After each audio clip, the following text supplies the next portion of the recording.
Hey, welcome to Creative Block. We're your host, V. And Sean. We interview people in the creative industries about their life, work, and hobbies while we doodle jam. We asked people on Twitter and Instagram. We're on Instagram too now. If they had specific topics they wanted us to discuss, as well as some drawing prompts. Today we have with us Ryan Pequin. Hey! Hi, welcome in. Hello. Thanks for having me. Thanks for joining us. When I said welcome in, I pretended that I was opening a little door to our creative block. It's like a little cube. Do I have to crawl through it like a little door? The door's way too small, and yeah, so you have to crawl it's through. a little demeaning, but that's okay. Hopefully, your rib cage can compress like a cat or a rat or something. Yeah. I'm pretty small, so it was not a problem. We have a virtual, very small door that just opened. Yeah, people Ryan. can't see this because we don't show the crew our cameras, but it's actually like super surreal what we're actually doing. I'm filthy right now. I'm covered in dust. This is actually an improv podcast, everyone. We're done with animation. We got tired. We're just bringing in cartoonists, but then we make them do live improv shows now. Yeah, what if we had to crawl through a small door, but you had to crawl through a bunch of dust? We do not sweep.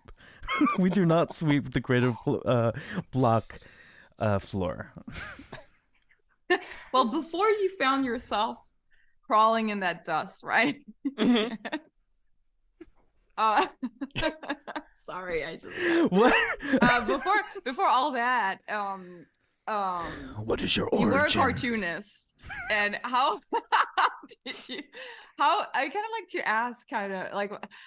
to ask, maybe like, when did you realize you could make a career out of working in animation?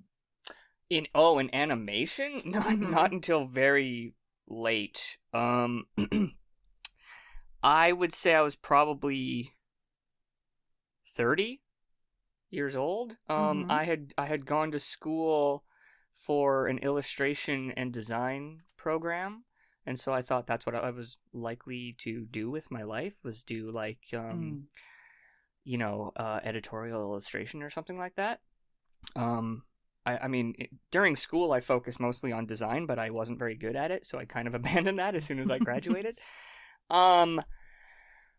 Honestly, I think I was just on Twitter, and I kept seeing people I knew who had been in comics along with me. They were getting hired at the time on cartoons. Adventure Time was a big one. I remember, like my friend Steve Wolfhard, and other people like that I would see posting boards or just talking about being hired onto shows. And yeah, I had never even considered animation as a career as a kid. I thought I was either going to do illustration or I was going to do comics or something like that. And then at the time, the animation industry, or at least certain shows, were kind of poaching comics people pretty heavily. Regular Show being another one of those shows. I think that kind of started with like maybe Flapjack too, because there were a lot of the board-driven shows. And so, yeah, I was already out trying to kind of like build my assumed illustration career. I knew as soon as I looked at the page to draw, my brain was going to turn off. So once I started seeing friends, talking about animation, I was like, oh shit, that's like, that's that is an actual career that feels legit. It pays better than comics. And at the time I was obsessed with Adventure Time. I loved Regular Show. I loved all that all the work that especially like Cartoon Network was putting out. So it wasn't until I think even someone offered me to do a test for a show, which I did not get, but it was kind of an eye-opener as to like the fact that those jobs existed, that storyboarding jobs existed. And so yeah, I don't think animation was even on my radar until I was well into my adult life. trying to do something completely different. So Yeah, I think that's great to hear because I feel like that's something that people say often online. They're like, "Oh, am I too old? Is this like too late for me?" oh hell no. Kind of thing. And it's like, I don't think it's ever too late. It's just kind of like, because you were still posting your comic Yep. consistently, right? Yeah. Like, Yes. Yeah. what was your schedule like, kind of, and where were you posting?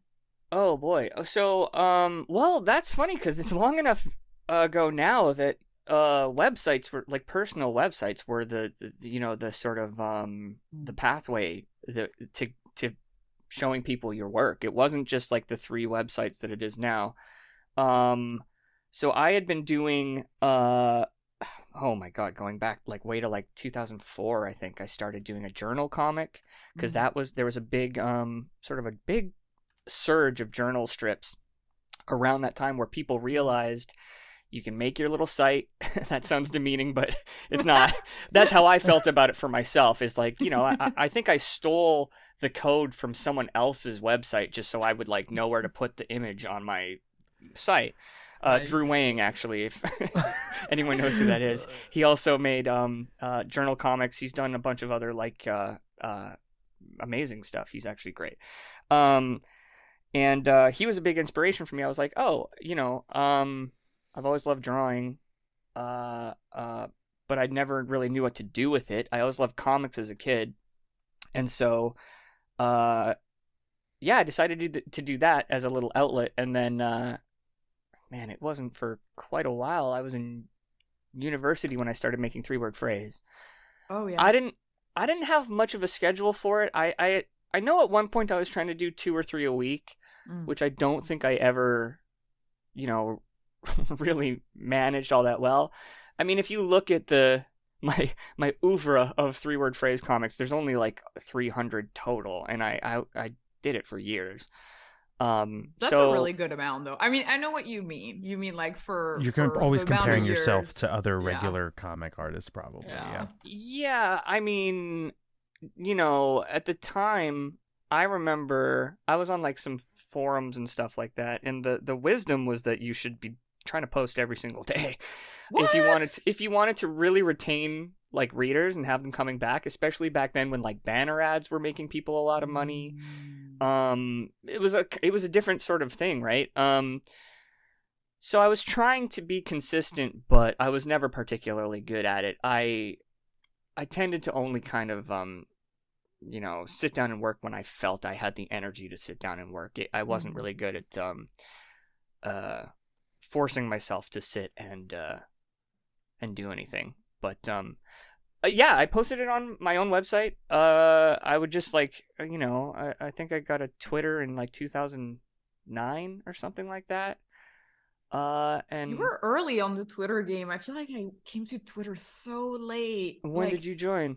I think I joined 2014 or something. Oh wow, 2015. yeah, wow. Yeah. I honestly, it's funny.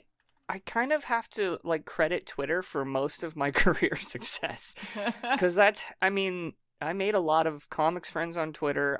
You do those little things where you just sort of like, it's like you just like hold your hand out to somebody ever so gently, or you make a little reply and they reply back, and then suddenly you have this rapport with someone that you wouldn't have had a rapport with before. I don't know how Twitter works now in that way. Like, I think back then when it was a little more novel, it felt more, I felt like it was easier to kind of meet people and make like a little community on Twitter. Twitter feels like a bit of a shit show these days, but I'm sure there are still younger people coming up doing that same thing. But I feel like I'm kind of, I have my little established. Yeah, I feel like the communities are they're like in different spaces now. I feel like where I'm old enough now that I do notice that I'm a little out of it when it comes to like if I was trying to make a web comic now, I don't really know how I would go about it. I've had people ask me like, hey, like people will email me and be like, hey, I like your comic, how did do you have any advice for a younger person? I'm like, not really. I feel like the space that I grew up making that stuff in has just shifted so dramatically now that I feel like it's funny though because a lot of the things that you say, because I love making comics. I'm trying to crack the code. But a lot of the advice on the things that you were just talking about on the forums, Mhm. they still hold for platforms like TikTok and Instagram Right. because there's the carousel feature, which is really, really good. And Yeah, it's then you pretty do the recent, hashtag. right? Yeah. I legitimately don't know what that is. Yeah, so for a while it seemed like things were, it was favoring videos, like just in Mhm. general across the board, Mhm. like, okay, now do I have to make like motion comics, like what do I do? Mhm. But recently they started making it's basically you can time out one panel at a time, and it like almost flicks through them like timed storyboards of your comic. But Interesting. it's This is that's on. pretty recent. But that's like a very okay. So that feature that Sean is talking about, I Mhm. love that like everybody listening to this are listening to like three old geezers, like millennials plus, like I Mhm. know how technology works. But but I don't even pretend anymore. but basically, so that's like a super new thing that Sean just talked about. What's a little bit older quotation mark is the TikTok is copying Instagram. So now on TikTok you can upload up a slideshow up to 35 panels, and it's pretty awesome Oh, that's interesting. because you can post a comic with that's sort of long form, that's between short form and long form. You can Mhm. obviously post your 4 panel comic, those just do really great. And I mean the TikTok algorithm is like insane. I think I What don't a know. weird, like to me, that feels so strange as a way of sharing Of a comic. photos. I mean, I get Yeah. it. It's Yeah. kind of interesting in the sense that you are controlling the timing of your jokes and stuff. Mhm. Assumedly, I'm Oh, guessing but you it can. can also be like a slideshow. Okay, The okay. So you're just Instagram flipping thing that through like it. yeah, the Instagram thing Sean was talking about, you Uh-huh. don't control it. But the Okay, TikTok thing, you you do. can. Mhm. Yeah, Okay, you got it. do. And Oh my Instagram god, has that the just made me feel old like such a boomer just talking about that. Holy shit. No, Uh, you're I'm like, we're oh all my trying god. to Wait. no, because that's the thing, we're all trying to figure it out because I think at Hmm. the end of the day, I think you can still like eventually tell people like, hey, link in bio and then go to my website Yeah. and da da da. Like Oh, you but still that kind feels of so weird too. It's so. It's just funny thinking that like there's something. I mean, oh my god, I'm being such an old man, but like there's something about being like, setting up your own experience for someone to come to that has all your stuff on it. They can yeah. navigate through all of your stuff. Yeah. It's got your sort of like your hand in everything Mhm. versus submitting yourself to the algorithm and hoping people find your stuff.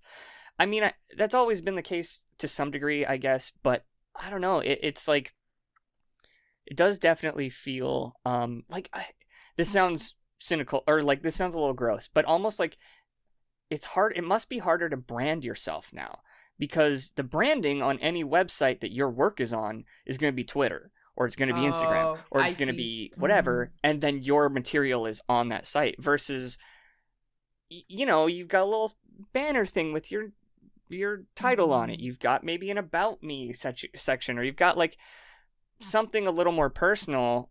Mhm. I feel like I used to really appreciate being able to go see someone's like how they wanted to present Their little their world. work. Yeah, they're Mhm. Yeah. exactly. And I know that Yeah. that stuff is still there. Like people still have their websites and they still update but I don't imagine that's how people find new work very often anymore. Mm. Yeah. I Then agree. again, people probably always found work through something Yeah. being shared somewhere else anyway. Yeah. So maybe that's like a moot point. How did you kind of get traffic onto your website at the time? Because that's something I've always wondered myself. Because I never had a website with my name on it, but I've Mhm. always kind of, but back in the days of like Blogspot, like Mhm. Blogspot was kind of like a website almost, and Yeah. it was so hard to get I wonder, like, were you just like on a bunch of forums, or like how did you? Yeah, I think Google so. Ads. Yeah. No, I never took out. I mean, like I said before we started rolling, I'm a very irresponsible person. I really did no advertising of my work. I didn't. He's just that good, y'all. Yeah, stop bragging. Why are you bragging just about word it? of mouth. No, I think I just did it long enough that, it started. If you have one like quote unquote viral thing go out, that sets people, in motion towards your site. If you honestly, I think the most I ever did when I was making 3-word phrase to try and like actually bring people to the website was just put a little URL at the bottom of my comics so that people knew where it was from. And even then, those got cut off half the time. But yeah, I'd be posting on Twitter, but I used to post links to my comic on Twitter, not the comic. And that's the difference, I think. That's what brought people to, my archive or whatever, was like, hey, I made a new thing. Come read it over here. Back in the day when Twitter wasn't tanking your tweets when there's a link in them. Right. Yeah. I mean, I think that's fucking crazy, but which I guess is it's only so different than it is now, I'm sure, but I did appreciate, being able to kind of cultivate my own little spot, as opposed to it just being my Twitter page, which feels more, I guess, like ethereal or something to me. What were you I kind of want to paint a picture for our listeners. Our listeners love art. They love pictures. We're going to paint a picture in their mind. Everyone close your eyes. Your mind is our canvas. Let us paint in you. But can you describe for us a little bit, like, what your life was like when you were making comics, when you were like in right after school, like right after university, kind of what was your what were you doing? How were you making money? Oh, well, oh my goodness, I wasn't, for one thing. So I started the comic when I was in university, just honestly on a dare. That sounds like a fake thing, but it's true.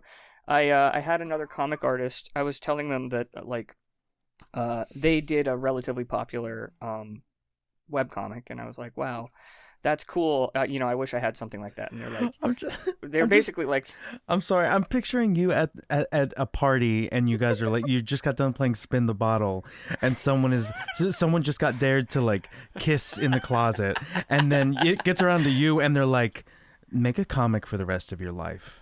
And then you're like, I must go. You stand up and you just leave. I'm so sorry to interrupt you, but my word, I don't mess around. I mean, that's not that far off from the truth. Is because I was saying, I don't have anything like that. Like, I don't have a creative outlet. And they're like, okay, well, put your money where your mouth is. Like, I dare you to make one 4-panel joke strip right now. And I was like, well, I don't know how. And they're like, I don't care. Here's your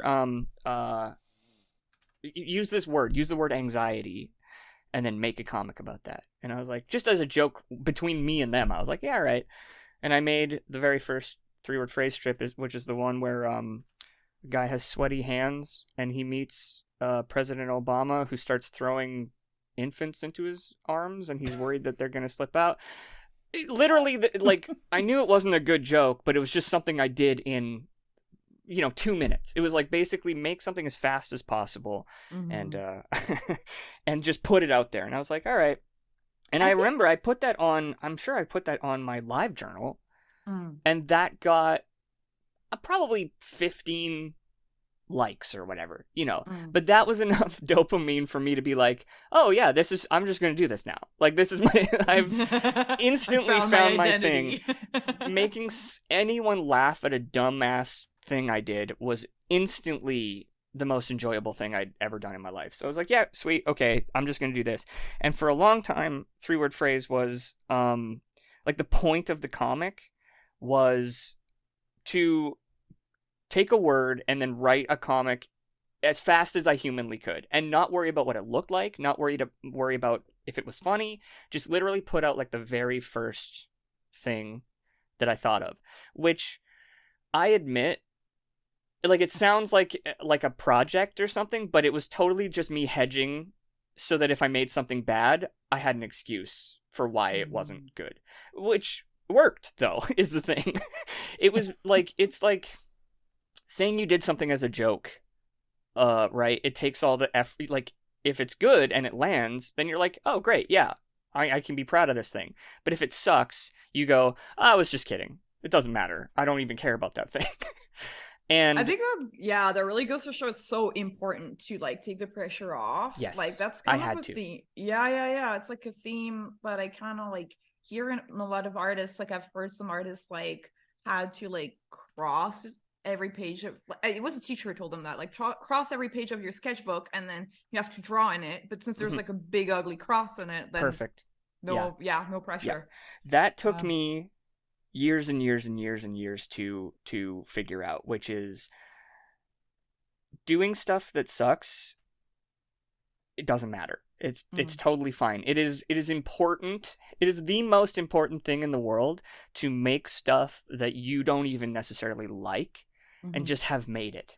That matters more. I genuinely believe that matters more than making good art, because I find it like, if you're afraid that everything isn't perfect and you're not willing to show anybody anything or go forward with a project, or if everything has to be exactly right, you'll never make anything.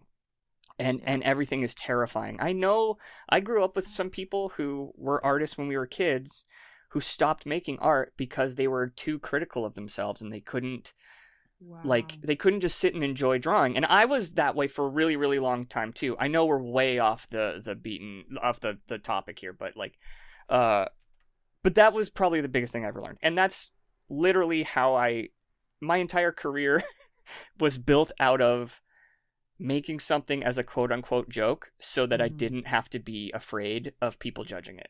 I think I called myself a coward again before we started the podcast, but like, it's, it's kind of true, and it worked out for me to do that. I feel like it's like, hey, guys, I'm about to do this improv bit where I get rich from doing stock market stuff. And then you just like do it every morning until you have so much crypto. And like, that's a perfect life hack that you've found. And it's just like, oh shit, I'm rich as hell now. Sweet. Oh man, that's... Yeah, guys, I am not works rich as for hell. Art. It works for art. It doesn't work for don't stocks. Gamble. No. Don't gamble your savings. You just have to trick yourself. Listen, we are so dumb. You can trick yourself, outsmart yourself by convincing yourself of a lie, and you just believe it. You're so dumb. That is true. I say that fully unironically. That's what I had to do. Anyway, so I made that thing. I was just gonna say, I think it's really true. I do feel, I don't know. I feel like I really relate to what you were saying, because I feel like for a very long time, like what your thought process was with that thing where it's like it has to be perfect. Like the line I put on paper has to be like exactly perfect. Yeah. And like the story and the words, like they have to be like somehow fall from heaven, and it's never gonna happen. No. And the moment you stop caring, the moment you stop just like trying to just enjoy the process, it like makes such a huge difference. 100%. Yeah. 100%. It was legitimately the only way I could accept letting other people see, especially with comedy, where it's like comedy either works or it dies, right? And like, I had lots of comics that did not work, but I still put them out just because it was like, supposedly I didn't care. What's your favorite one that didn't work that you were like, man, I really like that one? Can you remember? Can you remember a good one that was? Oh, let me think. I need a moment, because there are a few that I like that no one else likes. Oh, this is legitimately kind of not a good joke. Okay. It's a guy and he's driving in his car and he's angry at himself. And you don't know why he's angry at himself. And he's like pounding on his steering wheel and he's berating himself. And he's saying, I can't even remember. He's like, stupid. Just one wipe to be sure. I'm so stupid. I could have had it. And the joke is he could have taken a no wiper shit, where you take a perfect shit where you don't have to wipe your butt after. But it only counts if you don't wipe. If you have that supreme confidence. Yes. And And oh wow. Granted, this is not a good joke. I like it personally because it's just something I have thought about 100 times, you know? It's almost something that needs like an extra layer of explanation. Yeah. That like Yeah, yeah. more Very meta. explanation than should be required I for a feel- joke. 100%. I think Yeah. it's just like what I think is funny for me about that joke is that it's a meta. It's like super meta in the concept, but it's toilet humor. Yeah. It's like the lowest kind of humor, but it's like very like It's having like an existential crisis about a fart. Yeah. Like Yeah. yeah. He I almost think- had it. It was in his grasp. He could have had it, you know. He wiped and there was nothing there. And he's like, "Fuck. That was my chance." Terrible joke. Landed with no one liked it. I put it out. I was like laughing at it. Absolute thud. Nothing. No one gave a shit. Still, to this day, no one has ever like commented on it or said a thing about it.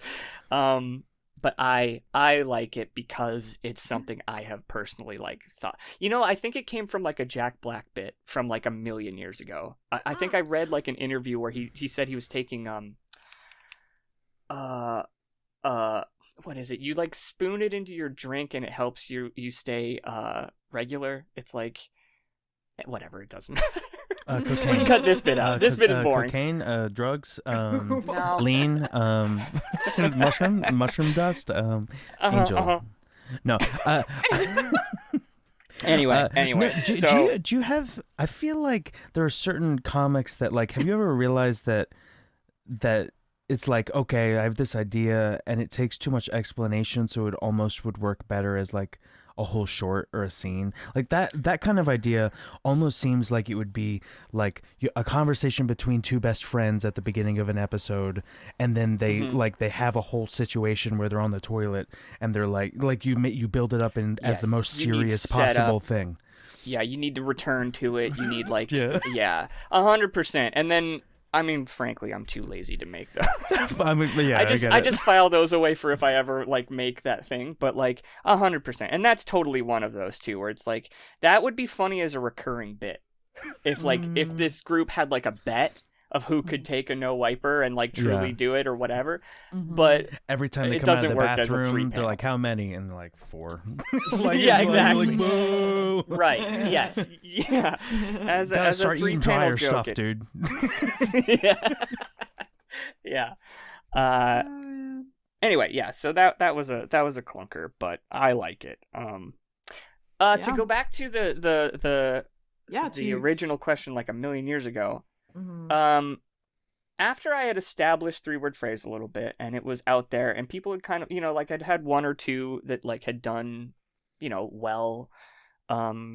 People like I would see people repost my stuff sometimes on Reddit or whatever. I don't think my comic was ever really particularly big, but it was like, you know, people read it. Mhm. I started during university and I had continued doing it till I graduated, and I had never made a single cent from it, just because I didn't know how and I didn't have the wherewithal to try. I just kind of enjoyed having something out there that had my name on it and hopefully that people liked. And then I graduated and I was trying to be an illustrator and I was not finding work and I was extremely broke for a long time. I had a roommate who I owed like I think 4 months of rent to at the time, which was extremely alarming.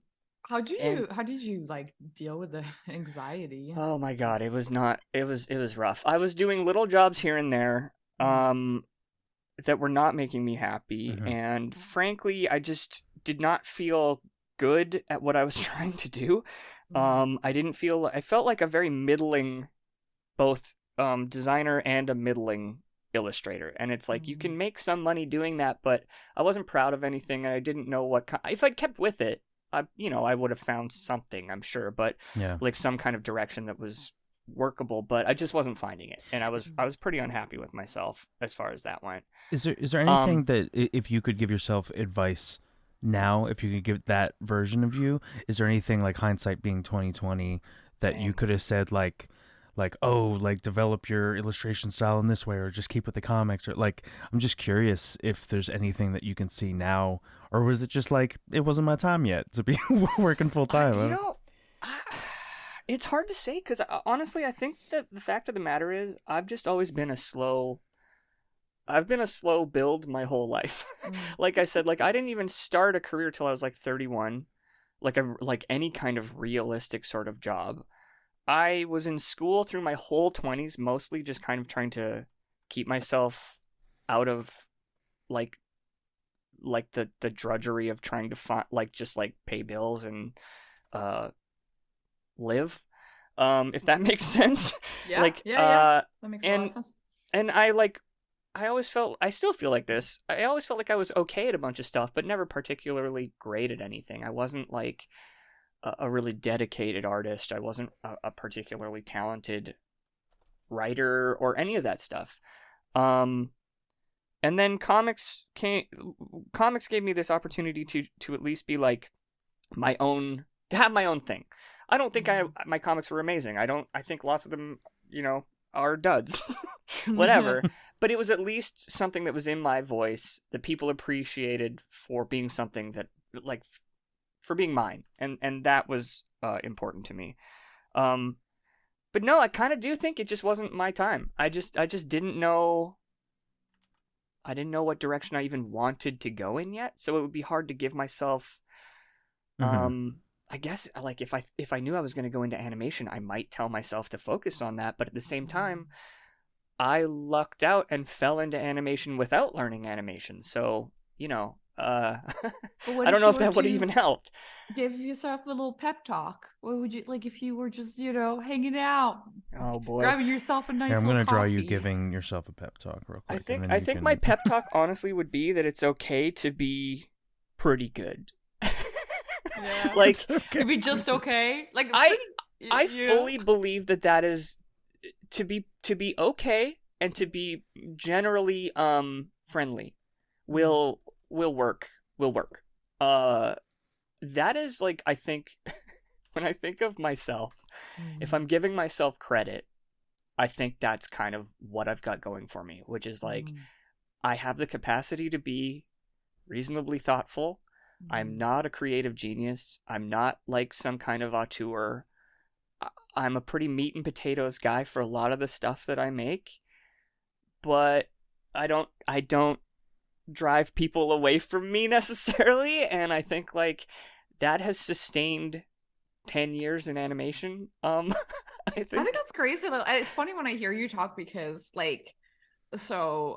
for context for people listening, like Ryan and I, like we've met once very briefly before, but then we met at a comics reading that Alex Crocus, past guest on the podcast, lovely man, yeah, that he organized, and you started your reading being like, I don't know if these are still funny. I drew them so long ago. And they were like all so friggin' funny. Like everybody laughed at every single one of them. So I mean, I did pick those ones out as the ones that would hopefully work for a crowd. I mean, you picked them, but still you were like, I don't know. You know what I mean? Yeah. And that's not to say, like, I don't want to come across like I'm like kicking the dirt and saying, "Oh shucks" or whatever, right? Like I'm proud of the stuff that I've done, and I'm proud of, like, how would I put this? A lot. This is gonna come off as kind of bad. Some of the really creative auteur types that I have met aren't people I would want to spend time around necessarily. It's not the be all end all is not necessarily being a genius. I have met a few people who I think are considered geniuses who I think are jerks, and I find it more important to not be a jerk than to be a genius. About me. Oh, no, he's sorry. Oh, is Sean still here? Oh no. Oh, I thought Sean dropped out. Oh, he's talking about me. Oh, am I a genius? He's complimenting me and making fun of me at the same time. Oh, no. I'm just joking. Sorry, continue. I know. I think I know what you mean, though. I feel like I know what you mean. I feel like I've met types like that. They is what dedicate we're doing. everything to their thing, and they're not really like. But I they- think there's a sometimes, thing you where know. it's like there's also a thing when you're an auteur, which is very different. I think being a creator and an auteur is like two different things. I feel like sometimes people can get a little wrapped up, especially when thinking about animation. Like animation is entertainment and you can create something for entertainment, but it's very, very hard to be an auteur for entertainment. Auteur, If yes. that Yeah. makes sense, right? Because of all the context of it, because of all the amount of people that look at it and all the different steps you have to go through. Whereas like an auteur, you're doing your thing on your own, usually with little money, just so that you know it's your vision almost, untouched. And I think you need to have like a very, very, very strong, uncompromising personality to be able to do that, which I think 100%. is like that's where the thing, I think that's where the advantage is like, okay, you're so uncompromising that you're ready to go through all of these hoops to get your thing made, but then the flaw is that you're so uncompromising that you can kind of push some people away. I think, and I don't want to. I certainly don't want it to come across like I don't believe in, like, there are creative geniuses out there who I think are incredible, who are amazing, who are like, there's some of the hardest working, most like, amazing folks out there. I guess all I'm really saying is I don't think I'm one of those people, and that's a thing I have come to terms with and am fine with now. Is like. No. The top 10. Listen, gloves are off. Top 10 Ryan's list of creative geniuses that he would never want to hang out with. Go. I could never. Top of the list. I've got a handful of folks on the top of my head, but no, I'm just joking. I'm just kidding. I would never. No. It's not even that. I think it's like But I feel like I think it's kind of interesting because it sounds like you're just putting like a ton of pressure on yourself, and you are just you're trying your best, and it was like really hard because you were like doing a million little jobs and things weren't really like panning out. And like, how long do you feel like you were in that state of just kind of like I don't know, would you call it like aimlessness in a way? Yeah, 100%. Man, that's I would categorize a lot of my pre-30s as being largely very aimless. Like, I knew I wanted to be doing creative work, but I didn't even know what genre or like what medium I wanted to work in necessarily. For a long time I thought it would just be comics. Before I started making jokey stuff, I thought I wanted to be like a Chris Ware type. Like I wanted to, because I just love Chris Ware's work so much.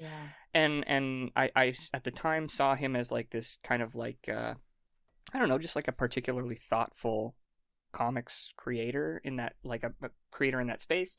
For and I was people like, who are not like very familiar with Chris Ware, he's a cartoonist who has a very like his sense of design is, it's very like meticulous. It almost looks like blueprints, and it's very like intimate and emotional, I guess. Yeah, that was what I was drawn to, was he, his first big book is all about,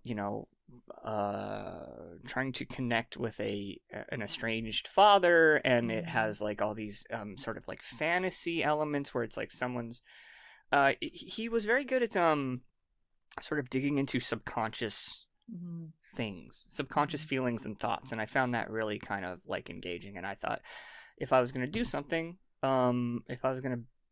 creative and use the skills that I had, which was at the time I just thought like drawing, I was okay at drawing, that was like a path I might try to go down. I did make a more serious comic called The Walk. That was one of the first things I did, about like a mentally disabled man who's at a facility, and it's kind of a similar thing. It goes into his like his memories and digs into stuff like that, and that's, I think to this day, that's the only kind of more serious comic thing I've ever done. Mm. But I remember talking to people and saying, I think this is what I'd like to do. I think this will probably be like what I focus on. But then I don't know. I think the direct response I got from making jokes was just, to me, more satisfying. Making a gag and putting it out there and having people respond right away just felt I have this like, I don't know. I have this like theory, or like, I don't know if it's I don't know, thought, I guess, opinion.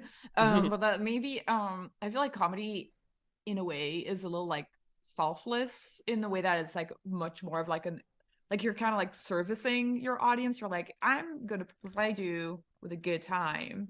Whereas when you kind of like dig in the like autobio drama, or like anything that's a little bit drama, I feel it's a little bit more selfish in the way that it's like, here's my experience and you come into my world, and you know what I mean? I don't know. Yeah, for sure. I think that's true. I think comedy is hard.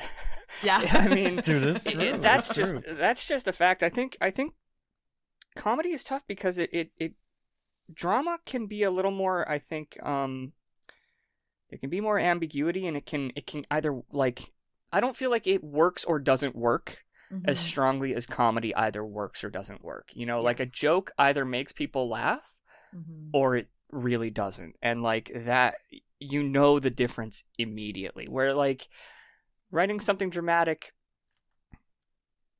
there's more gray area. I think like, and that's not to say I think one is I love both for sure. I'd like to make more dramatic work later on. But I think, I mean, for me though, comedy is for me too. Someone laughing at a joke I made will fill me with the self-esteem I need for the rest of the entire day. So it's a little for someone else, but it's also definitely for me. Yeah, that's true. I mean, that's true. Yeah. No, I mean, I think both yeah. your points are good. I think that it's like, I think it's also about like, even if it satisfies you, I think that it's easier to point to like you're giving someone a laugh with comedy. I mean, giving someone an experience is another thing, but that's a little harder to pin down, maybe. Exactly. Yes. Yeah. Comedy is very immediate, right? I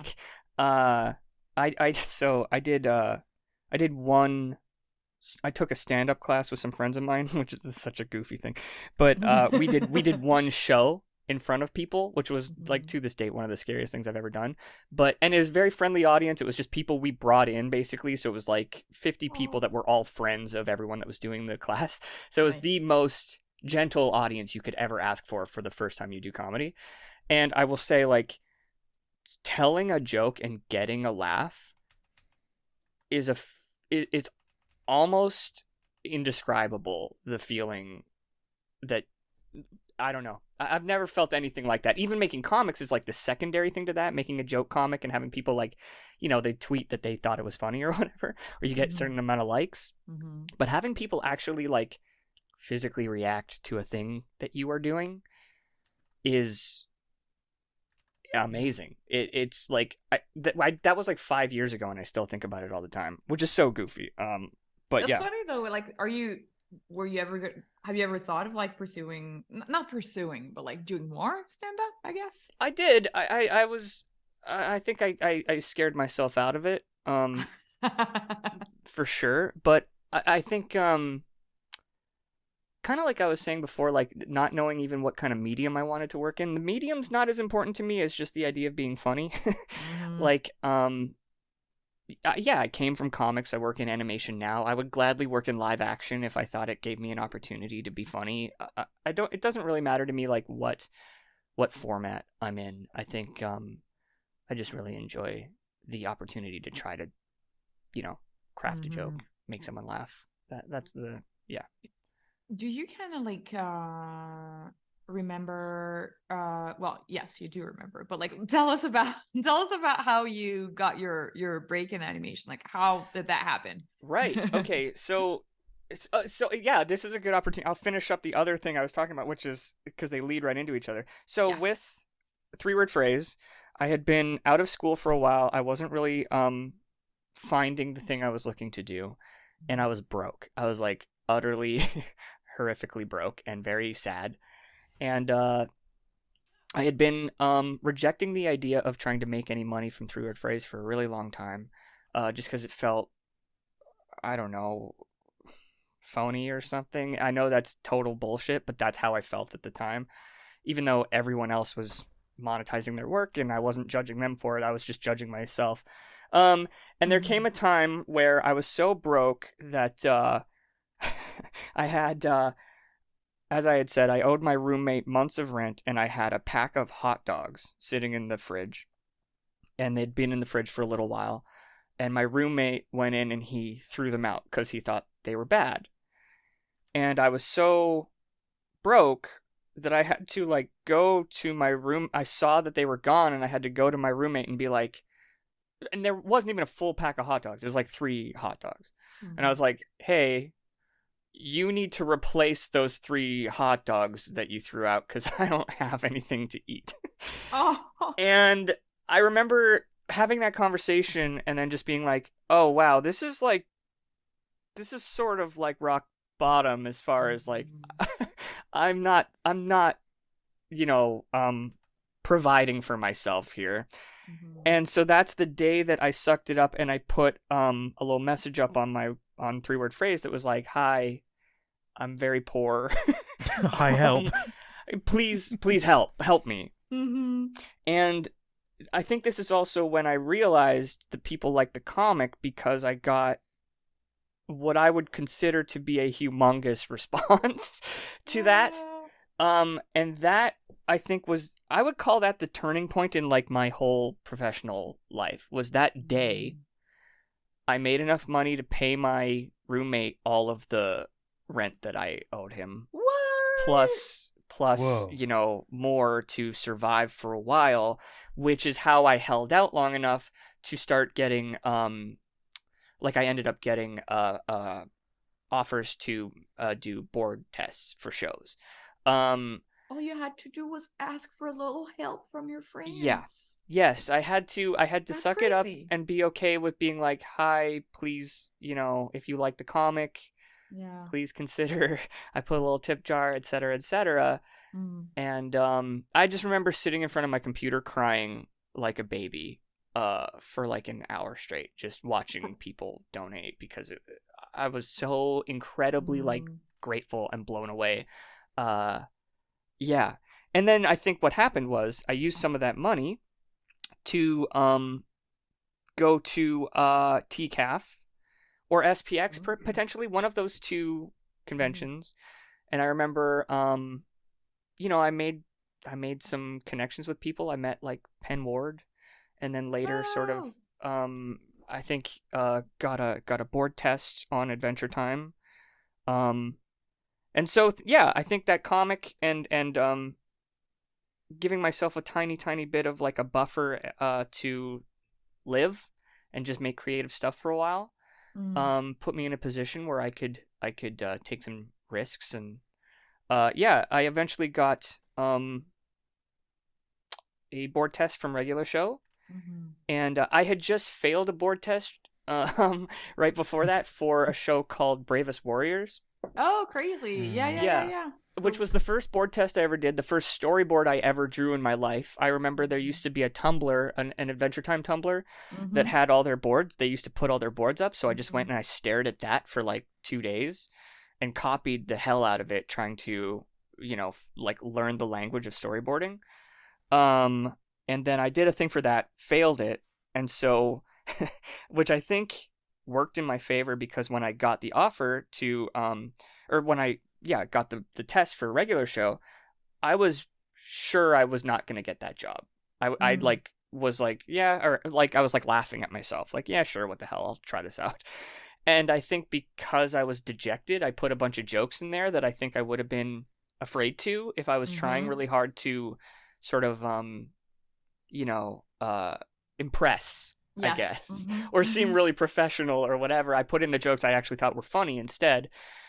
And then, they offered me the job, which I could not believe And 9 many- months later, I was in LA. How many years of comics did you like? How many years have you were you drawing comics leading up to that test? Just kind of to get an idea, like all the like, not training, but you know, like you were working on your craft this whole time. Yeah.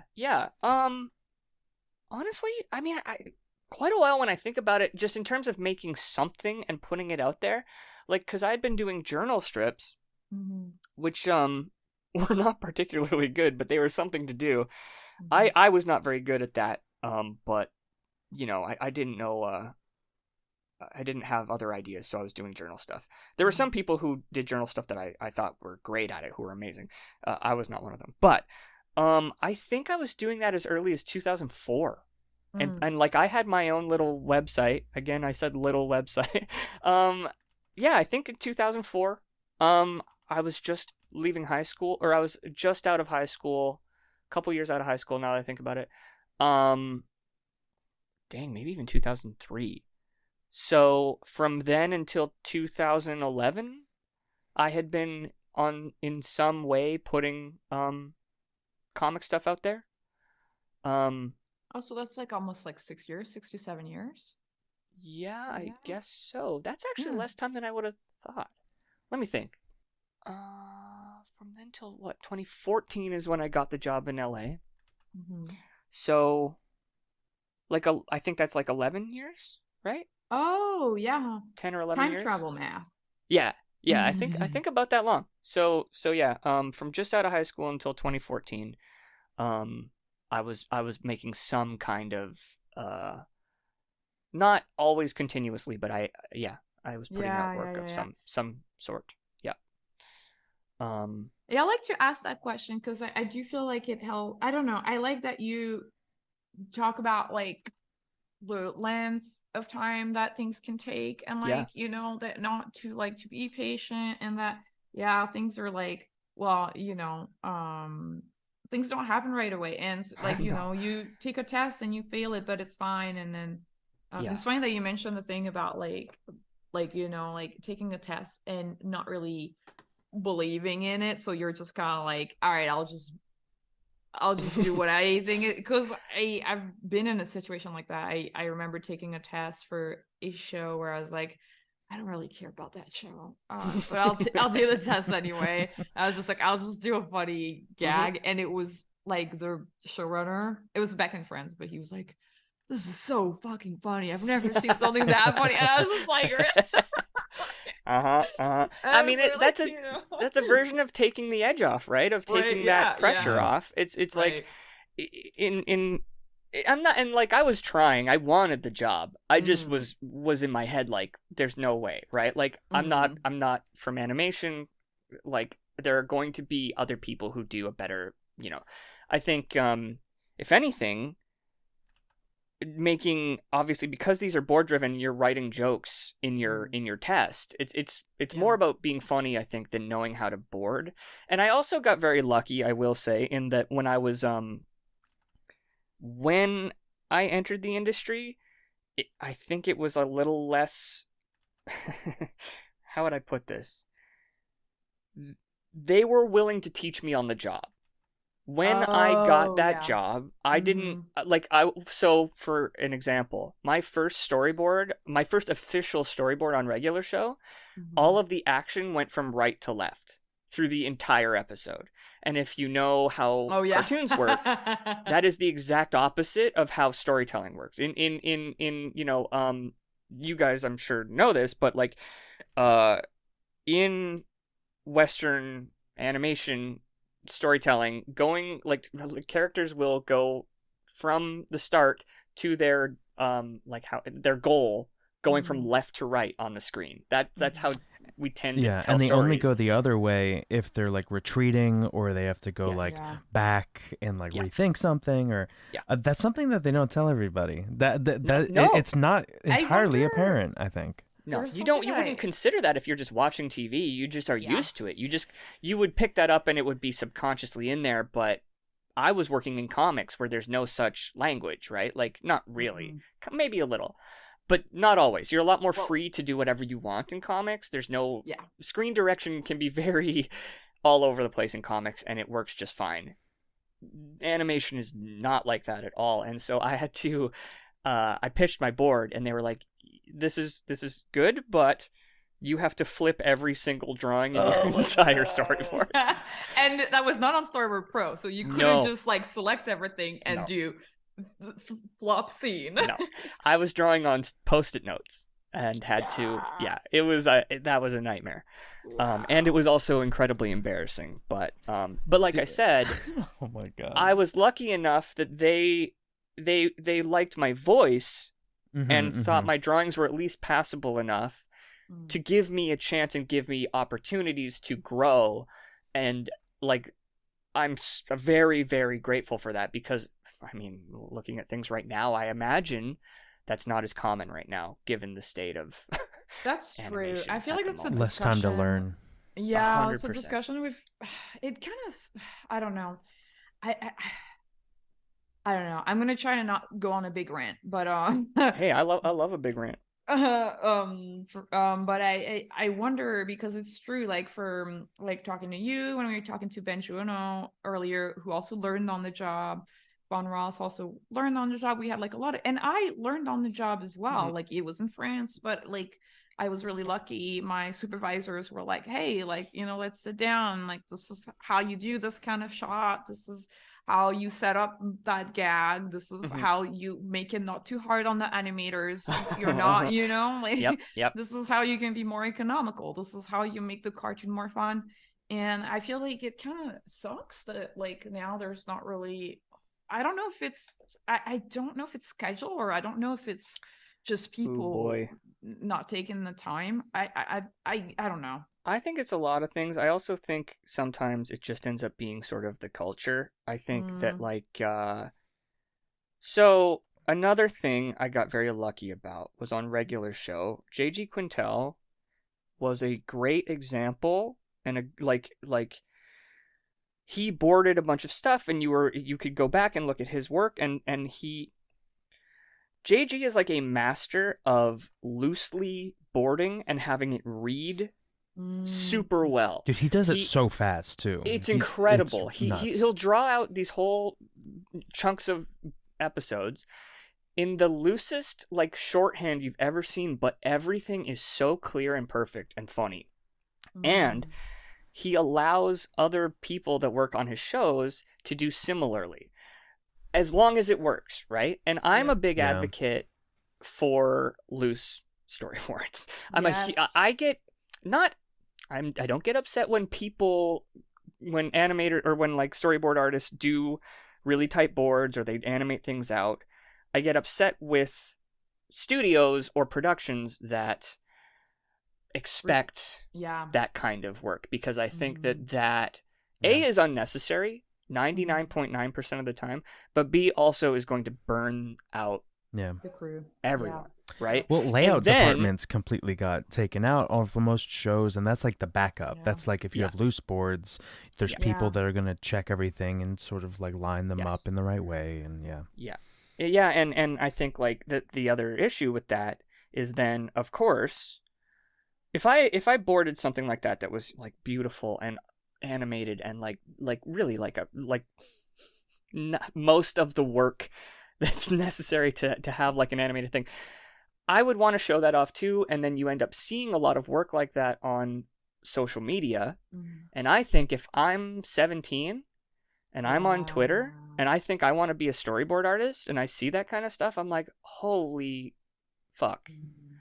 How on earth can I be expected to hit that level of quality if that's what people are expecting, in the industry?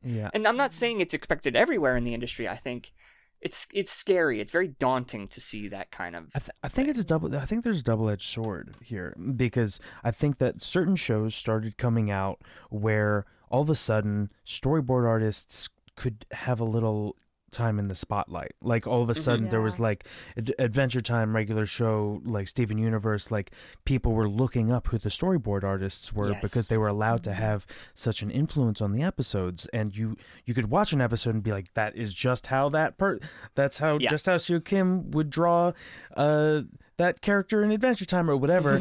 And but the flip side of that is now, like, everyone is thinking about, like, oh, if my stuff gets posted, like now I'm doing boards for board's sake, for like, so you can post the beautiful boards. and then it starts heightening and heightening and heightening as, like, new people are coming in. And then how do you compete with, I mean, of course I'm gonna, like, if there's somebody who has the most beautiful, perfect boards in the world, it's like, yeah, a director is maybe more likely to pick that person. But, like, you also, I think it's also misleading because those kind of boards take longer to make. They're going to burn themselves out. There's all kinds of I also bad think, things like, about I them. don't know for you guys, but, like, okay, that's a me thing. People listening, don't take that and go running with it. But I think that boards are super tight and super cleaned up and, like, a million poses, they're kind of stiff. Like, I feel like we're missing out a little bit on the cartoony, on the funny, on the, like, hey, kind of like, give us something a little bit more loose and, like, something where you kind of think through the gag a little bit more rather than just, like, something that you've seen before that you know how to do, and it's going to be a little trite, but you know that you can clean it up and make it look pretty. I don't know. For me, I specifically recall a few, like, regular show boards where I really sort of tried to make them cleaner, make them more on model, make them tighter. And once the episodes came out, I remember being bummed out because they didn't look the way I wanted them to look. They got because the animators are going to take your drawings and tighten them up anyway, right? Most of the time. Yeah. And so if you're already tight, it almost ends up like, and then they're drawing over that. It almost ends up in this weird uncanny valley of not actually looking any better than you like originally. My rough boards, and the thing is, like, I did like 20 something episodes of regular show, and I will say I was one of the rougher artists on that show, I think. I do remember your boards looking good, though. I know. I think that even though you say rough boards, there are much rougher board artists than you, and you're a comic person that has a very clean style. So I do want to call that out. Your boards do look nice. Yeah, don't get me wrong. I'm not like JG drawing like shorthand stuff. Like, I didn't have the first of all, I didn't even have the guts to try to do that. I know I'm showing these to people. I'm pitching this to an audience. Like, I would feel, even if it would still work, I would feel nervous to try and do that. Dude, yeah. When I started on regular show, JG, I pitched a scene or something like that, and he took me into a room. He took me into a shadowy room, and he helped reboard my whole. He sat there and he storyboarded like a full scene and showed how he would have done it, and he did it so fast, and I was like, oh my god, he just knows the language of this. It's just natural for him to board. That's the kind of that's the kind of showrunner or EP, you can only wish to have, right? Someone that has like such a clear vision and they can explain it and communicate it, and they're like, here, I don't know. I feel like it's just 100%. Regular show was like another way in which I feel very lucky is that regular show was such a good first show to work on, because for one thing, they let me learn on the job. I mean, they poked fun at me when I did stuff terribly wrong, but that helped me. But also, like, they took me through. When I say I'm a meat and potatoes board artist, what I mean is, like, regular show specifically, in their like little packet they give you when you got the job, it would be like, you only really need these 3 or 4 shots to tell almost any scene, to like build any scene. It's like medium, wide, establishing shot, close-up shot, and keep it sitcom stage and keep it flat, and that will work for almost anything you ever want to do, unless you want to start adding flourishes. It's because we were writing too, and they wanted us to be able to focus on the writing without overthinking the boards too much. Yeah. And it's funny. And it's funny to look at that, right? Like, flat staging is funny. Not obviously some shows are not like that and they're still funny, but it was nice to, like, feeling like it was such a good boot camp for the fundamentals. And I think, like, coming out of that, I realized, you know, the fundamentals work just fine. You can step outside of them, and, like, obviously, like, you know, really masterful people really step outside of them and make stuff that is amazing. But you don't have to do that to make something that is good, like, or is great. And that was nice to realize, because, you know, that's basically every single episode of regular show is super, super simple boarding until the third act, where you tend to step outside and start doing some more dramatic stuff because crazy shit's going on. And even then, you don't have to do that necessarily. It's just, you know, if you decide to.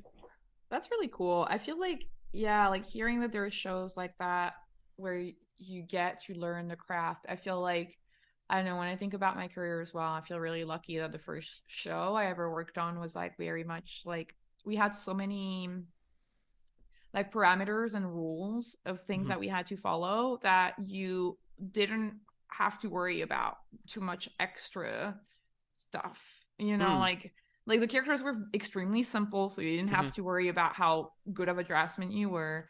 There was, like, a set of backgrounds that was already, like, made, and it was just like, you got to reuse these backgrounds ad infinitum because we don't have budget, so you're just stuck with those. I mean, we got yelled at that all the time, but I will be honest that I largely ignored it. Take the gold star away from Ryan. I don't think we ever got we never got screamed at for that, but on a few shows I know that I've worked on a few things where production has had to come back and be like, no, like, stop, you can't you're not allowed to have this many. I've been on at least one production too where they came back and they were like, you need to cut, like, a quarter of every single board that you're handing in, because there's just too much, like, too many different locations, too many drawings, too many scenes. I think that's what it was scenes. There was the number of scenes. We had to, like, it was like it came down from on high, like, cut the number of scenes because these are just unwieldy.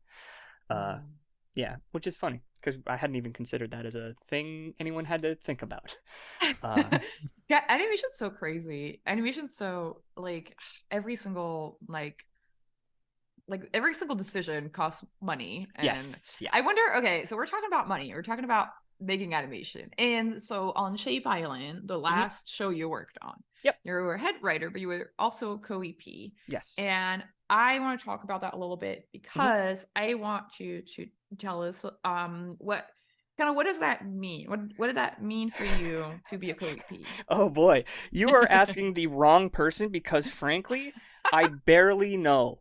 I think the thing I have learned on animation, like, working in animation, is that every time your title changes, that almost never holds true for any other production that you work on. So if, like, I've been a supervising director, I was a supervising director on Summer Camp Island, for instance, and it was the first time I'd ever done that job, and the act of being a supervising director on that job meant an animatics editor would put they would get a board, and they would put that whole board together with sound effects and all the vocals, all the dialogue and everything, and then they would hand that like, you know, maybe 18-minute long thing to me, and then I would put that into Premiere, and then I would cut that down to just under 11 minutes.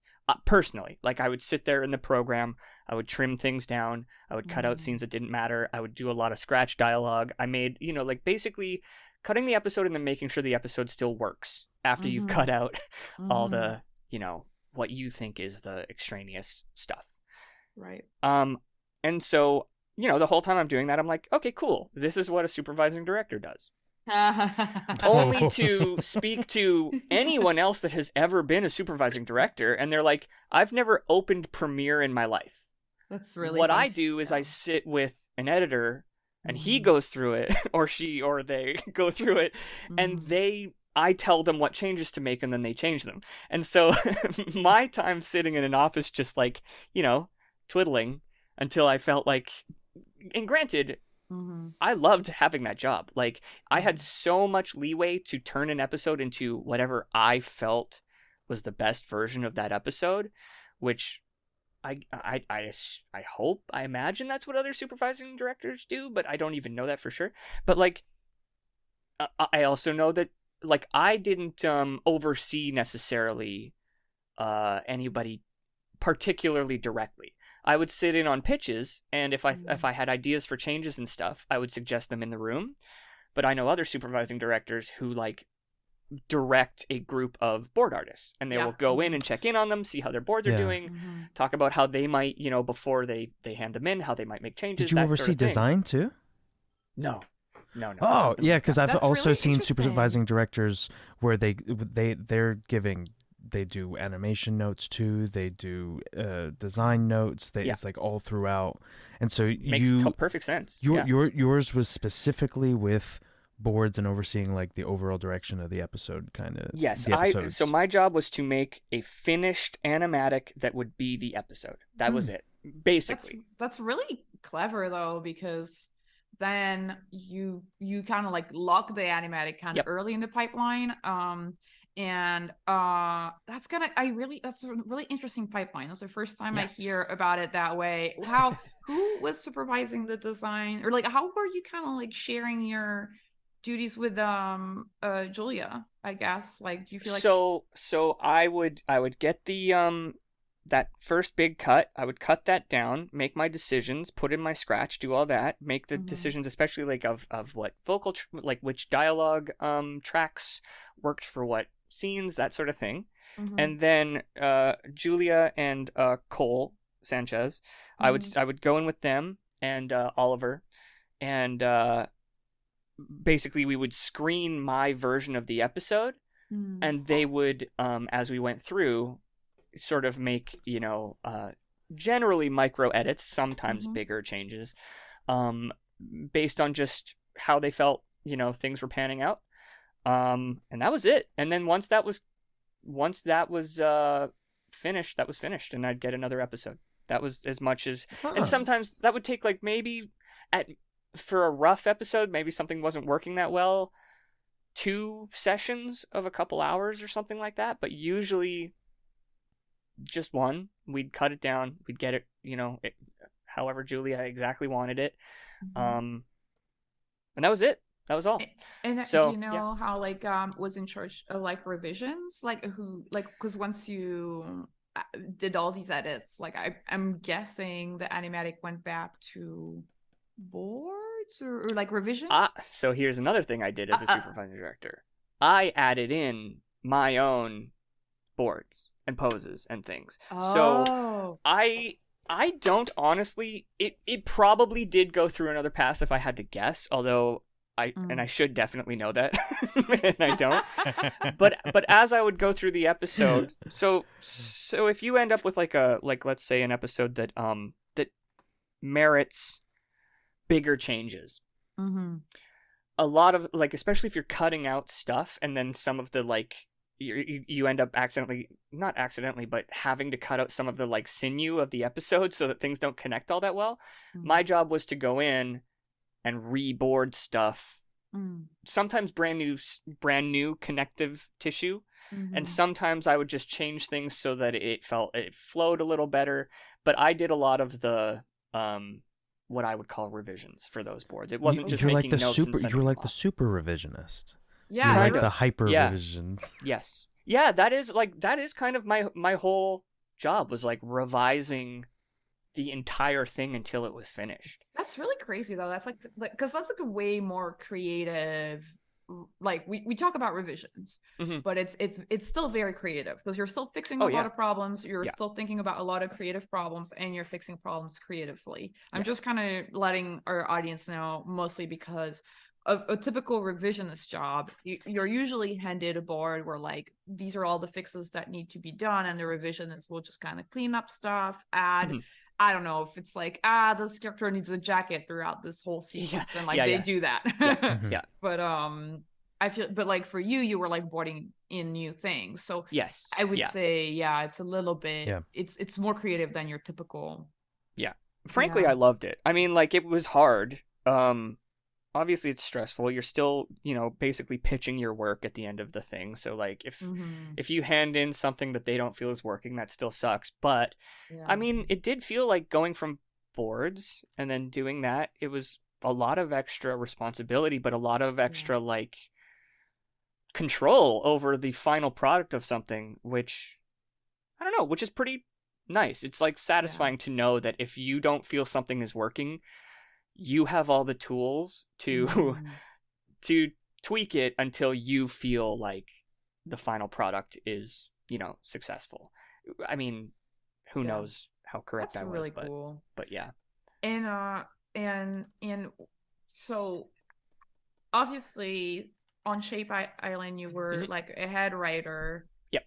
So but you were also a co-EP, so were you at all involved in any of the drawing or like animatic process?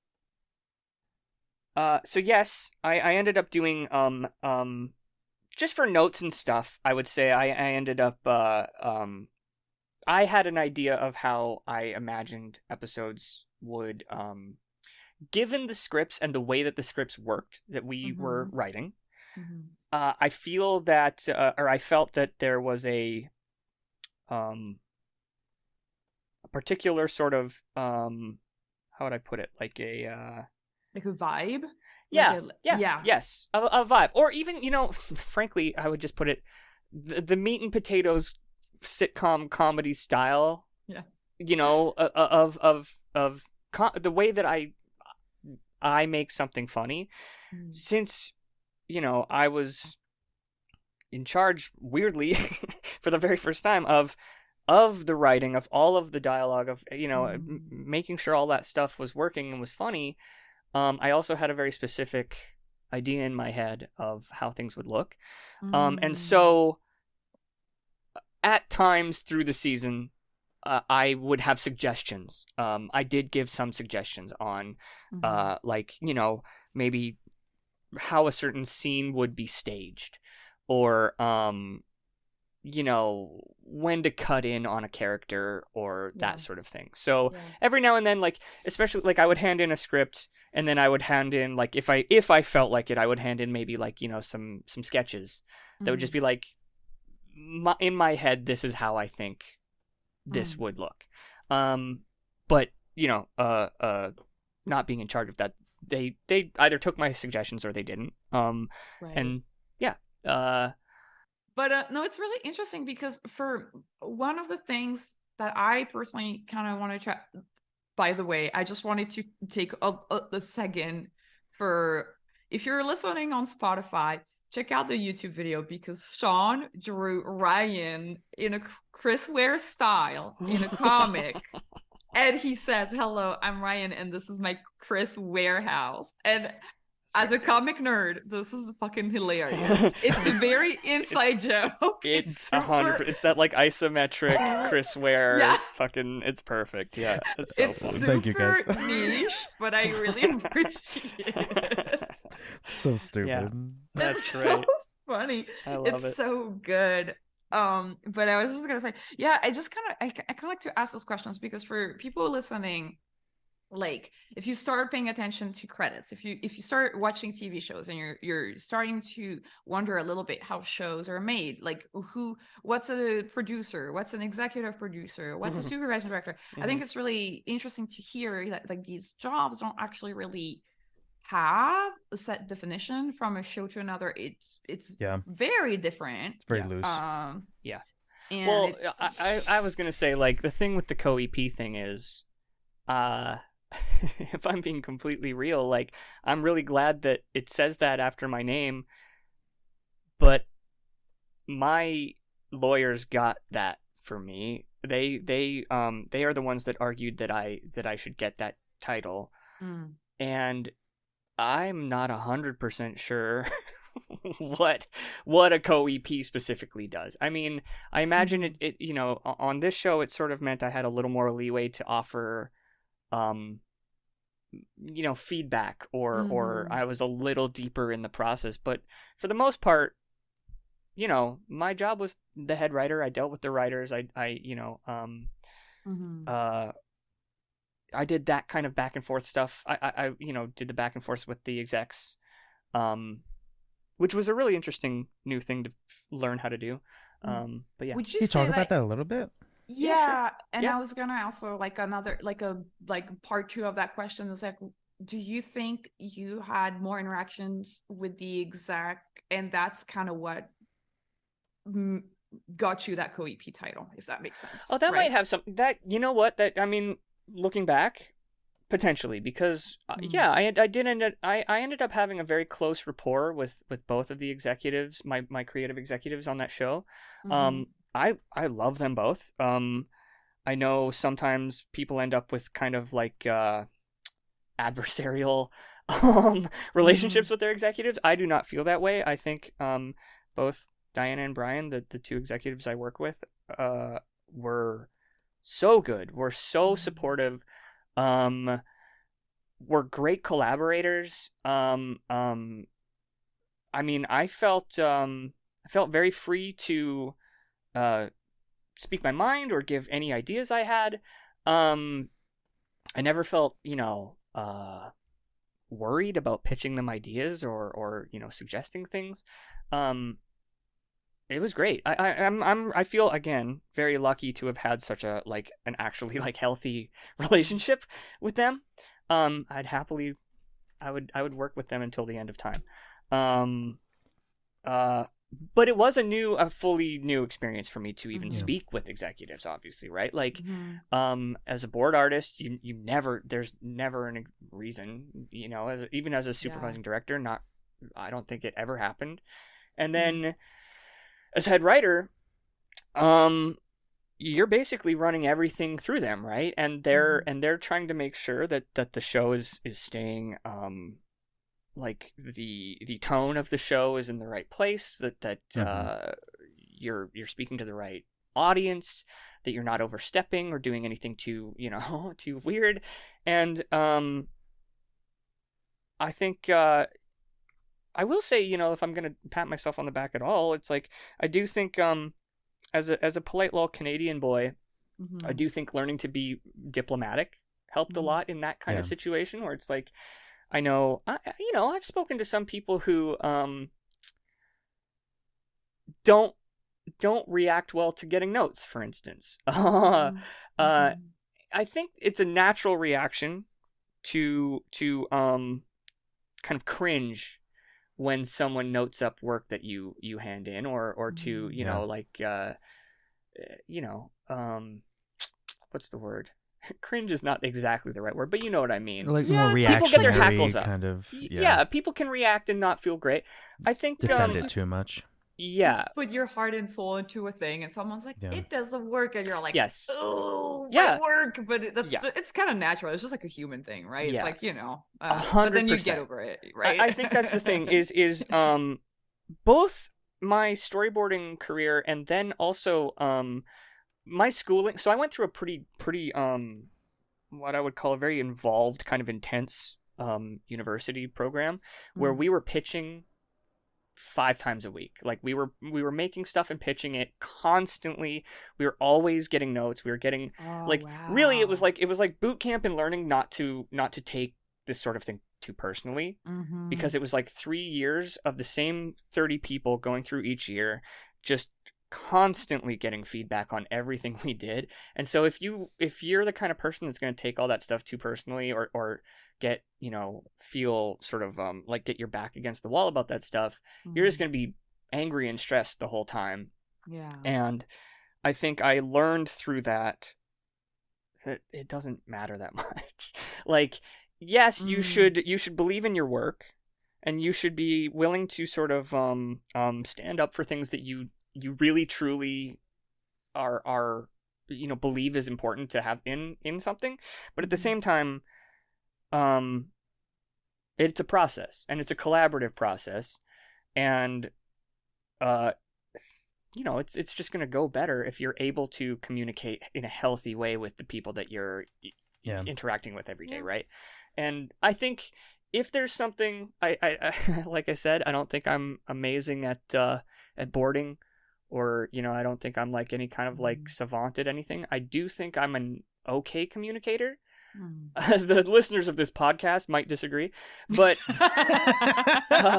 Yeah. but No. in a It's so funny. in a work capacity, I think I'm a good communicator, and I think that helped a lot through having a job where you are kind of justifying yourself a lot of the time. Justifying That's sounds true. kind of like Yeah. argumentative, but it's not really. It's more just like, if you believe in something, you have to be able to say why. And if you're Yes. going to push back on a note, you have to really know why you're pushing back on that note. And it's not Yes. just because the note hurt your feelings. It has to be Yeah. because it makes the product better. And I think, I do think having built up some of those skills helped me a lot through that process. Yeah, I have I no agree. idea if I'm on topic anymore. I feel like I'm No, I not. feel like it's really interesting that what you were saying. I think also like it also goes to show like like you have a lot of life experience, right? Like I feel like now you've been through so many situations in your life, like for example, telling your roommate that you shouldn't have tossed the hot dogs. Highest Which- level of conflict. Which may well have actually gone bad. It's totally possible. Yeah. But it's like you've had more life experience, and so now when you come into a room and you have to talk about things and be a mature adult about those, it's Yes. easier. Yeah. Yeah, 100%. Yeah, I think that's the thing, is having been on both sides, like having been right and wrong about creative decisions, and then realizing that like if you're relatively calm and you're cool and you're thinking your way through things and you're able to communicate, it's not a disaster to disagree. It's not going to, like knowing that you can disagree in a way that does not cause harm to a relationship, a working relationship especially, is very important. And having, dealt with disagreements or dealt with notes or dealt with all that stuff before, I think does help quite a bit. If that makes sense. Yeah, Does that make sense? I was just reacting to Sean drew you super buff. And Yeah, I'm like, drawing you impervious to notes. Yeah, So I'm well, drawing. it looks like you were just kind of like an iron body of like notes cannot. And don't get me wrong, I've been upset by notes before. I very rarely on Shape Island, but there were definitely notes that I got as a storyboard artist where I was like, cut this scene as an especially when you've drawn 40 panels of a thing that you really like, you think it's really funny, and it ends up getting chopped out, you're like, no matter how It's mature hard, you are, there's a man. part of you that's Yeah. like, ooh. And you can defend it a little bit, and I have seen defending a scene work. If you're like, hey, it's in this rough stage, I'm gonna add this thing. I do think that it's gonna pay off, but part of that comes down to communication and pitching, and if there's anything that they're not seeing, being able to explain that, and that's part of being a communicator too. Picking your battle is really hard. I feel like once I was a director, we had a note kind of like, it was a note that we were just like, no, it was like this character had a little backpack and he pulls out a Polaroid, like conveniently pulls out a Polaroid to take a picture in the scene, and then one of the EPs was like, I just don't like that he has a little backpack. I think it doesn't really Anti little backpack. It doesn't really work. And so we were just like, God damn it, like what are we? And so we came up with this whole idea of like, because it was at a party, so I was like, well, it could be a thing, or it's like a booth, and like I got my board artist on board, and we just did, and it looked very real, which was good because it's like a very realistic show. And I was like, man, this is so observed, this is so fucking funny. And then I remember showing it to supervising director, was like, maybe this is a little, and I was like, try it, please try it, please go find for this. What if he just had a little backpack? A little side mini game. If you guys could bring only 2 executives onto a desert island with you, which would you be your 2 favorite executives to bring? I already named them. I already know which 2 you're bringing on the island with you. I'm putting them in my little backpack and I'm taking them with me. I have some notes on this backpack. You're like, okay, one of you. I'm switching one of you out. Yeah. Yeah. Oh man. No, I do feel very lucky though to have had a like basically an immediately good working relationship with the people above me. You know, like I imagine if you end up butting heads with the people who are sort of like making the decisions that make your show what it is, that could be very stressful. But I didn't have to deal with any of that, luckily, which was lovely. Had you written scripts before Shape Island, or was that your first time? So Wow. me getting hired onto Shape Island is to me crazy, because I don't think I know I was not the first choice, and I think I was quite the underdog as far as I feel like this is like a recurring theme in the story. Well, I'm such an underdog. Look at me. I'm so down and out. No, I'm not an underdog because No. so John Klassen and Mac Barnett, they made the show, and I knew John beforehand, so there was a certain amount of nepotism for me even getting suggested for the job. I don't know if it's really nepotism though. It's just me just doing a quick sidebar, but I feel like you know, you're working on shows that cost a lot of money. You kind of want to hire somebody, you know. Yes. Yeah. I think it is. I would consider it minor nepotism, which is just that someone knew me and trusted. was my dad. And was my dad. Exactly. John Klassen is my father. But no, he just, you know, he trusted my sensibility enough to just suggest me for this role. Despite the fact that I had not done that role before. Which is lucky. I mean, like, that's just, I try not to downplay how many things had to go right for me to get lots of these opportunities, right? Like, that's just a fact. It doesn't mean I don't think I deserved them, or that I didn't, you know, fit the role. It just means, you know, stuff had to fall into place in a good way, in a lucky way, for me to even be considered. For instance, on the regular show job, Toby Jones and Calvin Wong, when JG was looking for a new board artist, they knew my comics and suggested me. That's lucky. Like that. Yeah, I mean, it's same lucky thing in happened the here. sense. Yeah, it's that thing of like both luck and preparation, right? I had made stuff that was funny, and so it was out there, and I had done that work. But it's still luck that my name came out of someone's mouth to get an opportunity. Well, it's also this. It's this like social. I mean, like, if you're asking somebody to come out and play pool with you, you're going to invite your friends. It ends up being a similar thing where you find people you worked with in the past who are a no-brainer. It's easy, you know that they're really easy to get along with. Even if there are people that have the same skill level, you're going to find people that are picking like, hey, I went to a party with this dude and he does comics that are so good, and I want to work with him. He seems like he would be a delight. And those people are probably going to get picked. Yeah. Yeah. And so, what was I going to say? Oh, for Shape Island, I had what I would consider the worst interview of all time. The first interview I had for that show. It was very short notice because I think, I'm not sure, there may have been some like, I think time was of the essence in terms of hiring somebody for the show, which also is lucky for me, I think, at the time. And so I didn't have much preparation time for my very first interview. And I'll give the one example that I've given before, but it's like, at a certain point, I was not prepared properly, and you know, again, much like the regular show board, I didn't expect anything out of this. I was like, I got an email, it was like, hey, can you talk, I think later today. Whoa. Do you want to talk about this thing? And I was like, yeah, all right, sure. Like, you know, I don't expect this to go anywhere, but why not? it'll be fun.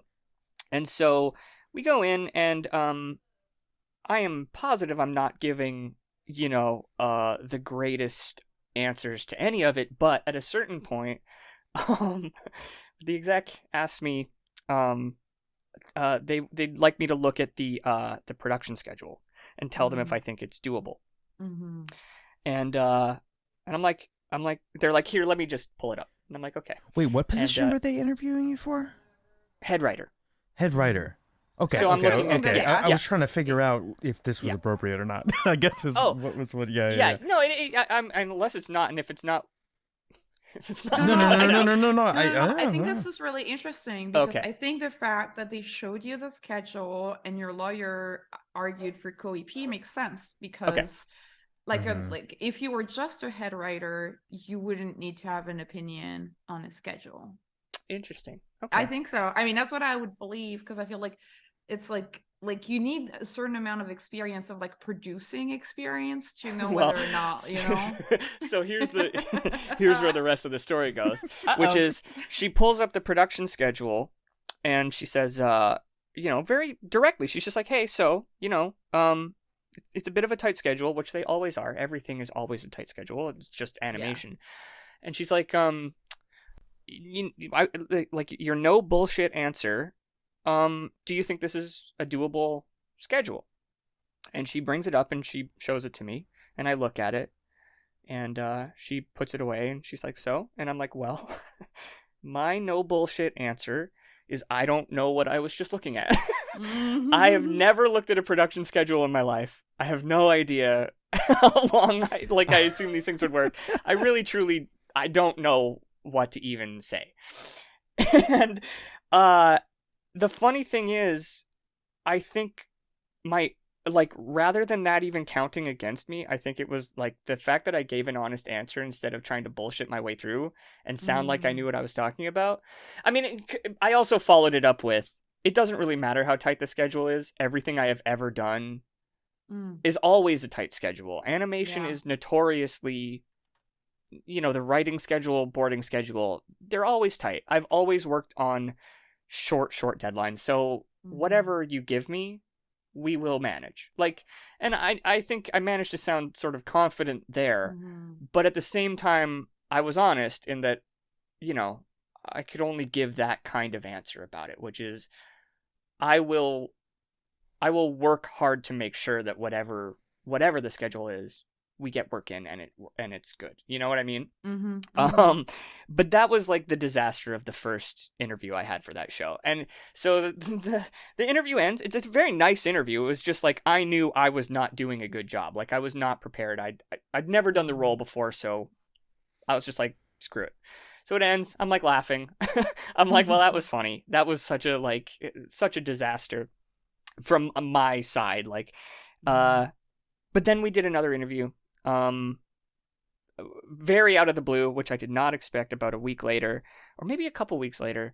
And I had done some research by then. I had some ideas. I had thoughts on the characters. I had, I did my homework between those two interviews and did a much better job in the second interview.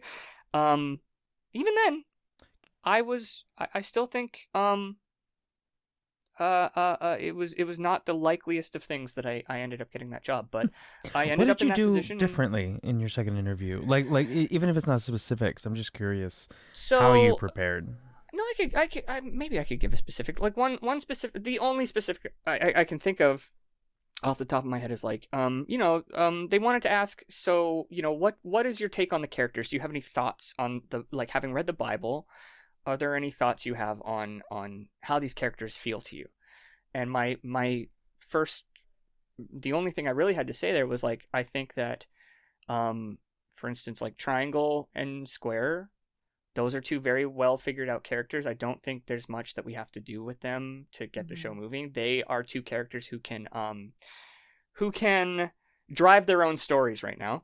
But I did say I think Circle needs we need to give her a more specific flaw, because flaws are how, especially for kid shows, flaws are how you build episodes, right? You have to put a character in a position where they can mess up and they can do something wrong like be able to take their strength and turn it into a weakness, or take their weakness and turn it into a strength. And I was just saying, I think right now Circle in the Bible is a little too how would I say, like too figured out for herself. Like she's too self-aware, and she's like a little too, not perfect, but I do think there is like, so I was just like, she needs a more developed flaw. We need to be able to poke fun at her in the same way that we can poke fun at Triangle and Square. And I think I actually think that answer did a lot to you know, sort of like help my cause, which is just like just because it's about driving story, like creating story, an ability to like use her as an engine to make up premises and stuff like that, which I mean, you know, is the whole job basically. So yeah, that makes a lot of sense. I like that you bring up flaws, because I feel like it's something that, you know, is so important for writing character, and it can be hard sometimes when you're a creator, like when you pitch your own show or whatever, and you're like, oh, I don't want my protagonist to be to this or that, you know, like you know, that protagonist problem where it's like they're just a nice boy in it, totally. It's like, well, there's just nothing interesting about them. Well, yeah, that was sort of it. It's like, we need a reason to torture Circle a little bit, right? Like if you can't do that, then, well, especially like, this is going to sound kind of corny maybe, but it's like, you want your one female character to be as fun as your two male characters, and to be just as silly and goofy and have her own foibles and stuff, because I think, well, I mean, I don't know, I think that in animation there's a trend of not doing that. And it feels stale if you have a female character that's always the voice of reason and always the smart one and always, you know, like looking after the others and stuff. And I don't know, I feel like if I'm a little girl watching cartoons, I'm like, I'm bored by that. I don't want to be the voice of reason. Can you talk just a little bit about like what was the process of correcting that? Like once you were on it, did you have a hand in fixing that flaw or nailing down like what works?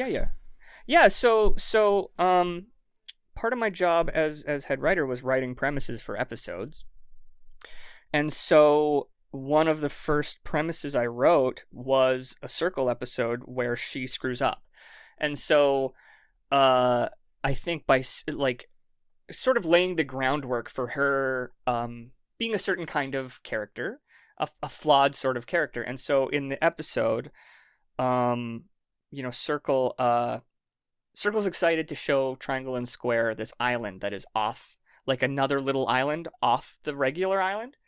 And there's a little sandbar that they have to go along to get to this other island. And the thing about Circle is she floats, but the other two don't. And so she takes them to look at this fun stuff over on the other island, and while they're over there, the tide comes in and it covers the sandbar, and Circle realizes that she just didn't even think that they can't get home. She could float across, but Triangle and Square can't, and it's because she just like was thinking about herself, wanted to show them something cool, wanted to be seen as this cool person, a capable person, and so she wasn't thinking. And I think part of it is she likes being seen as the collected cool older sibling, and in doing that she screws up and is not willing through most of the episode to admit that she screwed up. And so you instantly are building story like character elements out of this, right? It's like, one, she likes being seen as in control. She likes being seen as adventurous and cool. She wants them to think that. It's not just that she is that stuff, which she is, but she also wants them to think that, which is an important distinction, right? Yep. And then it's also, once she has messed up, she's reluctant to accept that she's messed up. She doesn't want them to think she's messed up, and she doesn't want to fess up to it, which, you know, is everybody. But it's like, if you write that episode with a perfect character, someone who's completely mature, they just fess up right away. They're like, oh, you know what? I screwed up. I wasn't thinking about this. Or they just, or you have them planning exactly correctly and then there's no episode. And so that's a relatively minor thing, right? Like, it's not like you make her into this big, like, messy disaster of a character. It's more just, you can now build a fun little premise off of her. She wants to be perfect, yes, as opposed to being perfect. Right. Exactly. Yeah. And playing with that, making her maybe like a little, like, full of herself, or like a little, like, I'm an older sibling. I know that feeling very, very well, because she's the older of the characters, and she knows it, and she plays that role very much. And like, I just took that directly from my own life with a younger sibling. If you were a shape, any shape, what would you be? Any shape at Your all? shape Sona, yeah. My shape Sona? Yeah. So funny. I mean, using the 3 shapes, I've been told I'm largely a square, but I think I'm a mix of a square and a triangle. I don't know how to go beyond that, because I'm too dumb to think of what, like, a more like a interesting pyramid. Yeah. No. Well, triangle is a pyramid, though. Yeah, and we get flack for that all the time, by the way. We get yelled at for by all the mathematicians, like all the math guys. Yeah, like... I've seen some people get like genuinely like offended that we're teaching kids. to be fair, it's really funny because I there's this is a huge super tangent, but like when I lived in Japan, I realized that anything that is a circle is fair. Anything they would call a circle. And in my head at first I was like, well, why are they calling this is a chair? This is not a circle. And then I saw that the chair was kind of round, and I was like, huh. And then I kind of started to realize you can use a shape word to describe a thing that is sort of like the shape but not exactly. And then I started doing that because I was like, it's breaking the rules. Look, it works. It works. It's what they're called in the books. Yeah. I think that's pretty funny. Anything that's like slightly a triangle now, I call it the triangle. Yeah. He's definitely a pyramid, though. Oh, it's so funny. Sheep Sona. Do you have a sheep Sona, Sean? Yeah, what are you? Feel like rhombus. I feel like maybe rhombus. I feel like that, though. Why? Why are you in mind rhombus, in body circle? I think that I think my mind is so like, I like that rhombus are. They always seemed cool, like they were leaning on something. Oh, okay. So, that makes okay. You know so what? rhombus I cannot is the believe shape. you came up with an actual answer for that. I was like challenging you. So and you actually... rhombus is like the shape that I want to be. I think I'm closer to being a circle. I think I'm closer to being a circle, both in spirit and in body shape. And I think that if I can just guide myself towards that, I think if anybody has a goal and they make a shape out of the goal, like maybe there's something there. I like that. That's a much more detailed answer than I could possibly have expected. It's also it's bullshit. but I think that if you can convince yourself of anything, we're so stupid. I love that it's going back to that. I do feel like I do think that's true, though. I do think we can convince ourselves of anything. I think you have to. You have to be able to do that. If you're not, if you can't be a little delusional, you can't. Oh my gosh, I don't think you can be an artist if you're not kind of delusional. I think that's just a fact. Yeah. Like, you have to, like, especially when you're not particularly, like when you're new, you have to still be able to think that when you show people stuff, they might hopefully like it. Like you have to be able to tell yourself, this is something that other people will appreciate. Between the three of us, let's go around, and what's one delusional thing that as an artist you've had to convince yourself of? Oh man. Oh boy. Convince. Okay, because there's two things. There's always their delusional thought. I think, I don't know about you guys, but I feel like for me, I've always had some kind of a delusion that, gosh, I can't believe I'm saying it out loud, but I think there's a part of me that's always like, I have something to say. I have something that is so like special, and it has to be said. And I have a point of view that is so interesting and special. Like just thinking about it, I'm like, yeah. you know, Yeah. I'm just kind of like cringing. But there's a part of me that thinks No, that but way both of us inside me. understand that. Both Oh, of of us are. We're course. like, yeah, Oh my yeah, God. yeah, yeah. Yeah. That's You know what I mean? the Like- core of my whole being is that, you know, someone wants to hear what I have to say about stuff. But it's like the idea that it's like I'm special enough Yeah. that the way I'm gonna say it, it's Can gonna, you know Can what I I be mean? What's honest your- though? Yeah. But like not, and I swear to God, I'm not just being like a pep talky person. That is true. That is inherently true. I personally feel in that as long as you are doing your own version of a thing in your own voice, then it's valid. Mhm. If like, I feel like I'm going against the spirit of this idea of being delusional right now, but as long as like But maybe you that's believe the in the thing you're delusion. doing and it's your yeah Yeah. and it's your voice, it doesn't Yeah. even have to necessarily be that unique a concept. It just has to be your own Mm-hmm. take on something, and that makes it a valid piece of art. What To would me. be your delusion, you think? Yeah, that's a tough question. I mean, I'm sure I'm chock full of delusional things as far as like,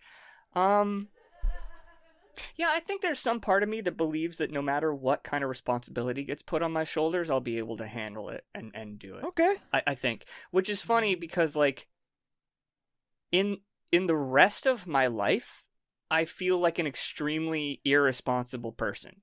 I go to bed at 4 a.m.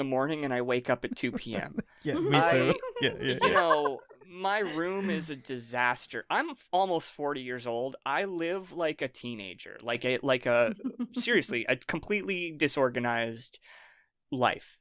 I wake up and I don't know what I'm going to do with the day most days.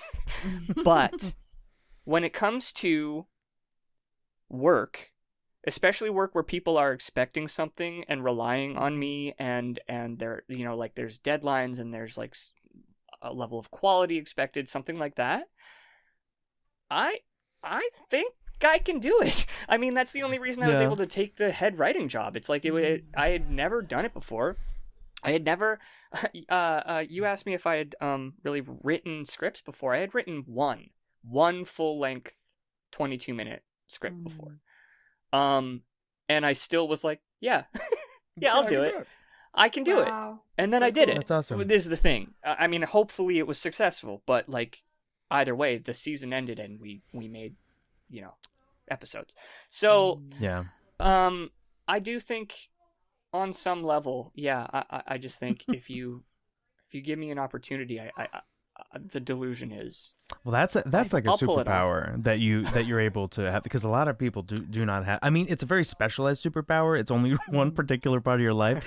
It's almost like you've taken all of the confidence that you could have in all the other parts of your life, and you're like, and you condensed it all down to a pinprick, and you like shot it like a laser, and at one part it's just hitting one part real good. But I think the thing that I've had to convince myself when I'm like pushing, even though I'm tired, and I get off work on a project and I go home and I work more on my own thing, is the delusion that I have to convince myself of is that there are people just sitting at their computers waiting for me to show them something. like You're letting them down. There's people that are like clicking onto my site like, oh, he didn't post anything new. Like that's my delusion. Like that I have to be like, yeah, people are just like waiting. Like they're like, what's the next thing he's gonna do? Like it's gonna be crazy. And yeah, that's what I have to think. That's an excellent one. That's great. I mean, that's a very good motivator, right? Is like someone sitting there desperately refreshing your website to see what your next thing is. It's definitely like main character syndrome. Like it's very but you like have I'm the to main have character. that. They're like But I feel looking like at me. you have to have main character syndrome if you're an artist. Is the thing. That's kind of what I meant when I was saying like I'm special. It's like that thing where it's like you're just a person. You're just a person on this earth, but You think you're I think there's some, I think every artist, this is a broad brush I'm painting with. Every artist thinks, even if they haven't made the magnum opus thing, thinks they could and will someday. You know what I mean? Yeah. Because I think that exactly 100%. Yes. I have a few Yes. ideas for things that I have been sitting Yeah. on forever, and I think, I truly believe, you know, like Yeah. these are things that could Yeah. really, you know, they shake things Just up. like a little once mother I- hen, just like Yeah. incubating those ideas. Yeah. You're like, I could maybe win the literature prize, the Nobel literature prize. Maybe, like, there's gonna be like there's a part of you that's a It's- delusion, right? There's a I'm delusion not inside of you. totally discounting it. It could happen. You know, there's no reason to think it could never happen. Yeah, 100%. That's a I delusion. I believe, you know, there's some project in me somewhere that's the next Simpsons or whatever. Mhm. Whether I ever actually have the gumption to make that thing is irrelevant. It's just that if I really tried, you know, you have to think Yeah. it's in there somewhere, Yeah. whether it is or not. I agree. I feel like you have to. I feel like you have to believe that. I feel like, I mean, if you're gonna stick around in animation or comics or like any kind of like narrative art, like you have to believe that. I think. I think so. Yeah. Yeah. I mean, and I think that's kind of funny because it's sort of the opposite of everything else I've been saying about Yeah. No, but how I don't think I'm special at all. But I think, you know, you got to have that kernel in you that thinks, if I really went for it, you know, I could crush it. I could make, you know, everybody would be so amazed by the inner workings of my brain. 100%. Yeah. I'm different. I'm just a little different than Bill everyone else. different. Yeah. I think that all makes sense. I was gonna ask you, Ryan, the name of this podcast is Creative Block, and so we always ask our guest if they experience it, if they do, what does it feel like, and how do they get over it? So give us your little Yeah, process. I mean, yeah, absolutely. Of course. I mean, I feel like if I'm not coming up with ideas all the time, that's some version of creative block. Like I want to be generating stuff constantly, which I'm not. So I'm actually kind of a sucker, to be honest, for really, really basic stuff to get out of creative blocks. Like if I'm trying to write something and I don't know where to go with it, I have so many writing books. Like I feel like it's so funny moving to LA and just like suddenly being the guy that owns like 50 different like books on how to write scripts or how to do whatever. But I actually get so much useful stuff out of those books. Any like reading through and finding prompts, like one prompt for, like, you know, think of something from your childhood when you wish you were blank. That will often be all I need to like put the book down and start writing. Simple as that. Like I'm not that good at self-propelling myself to work. Like even from when I used to do three-word phrase, I would always try to work from a prompt. So I would go on Twitter and I'd just say, hey, Twitter followers, like give me a one word tweet, and I will go through and like use that as I'll make a comic out of one of your words. And so people just say, like, you know, summer, success, boner, whatever the word was.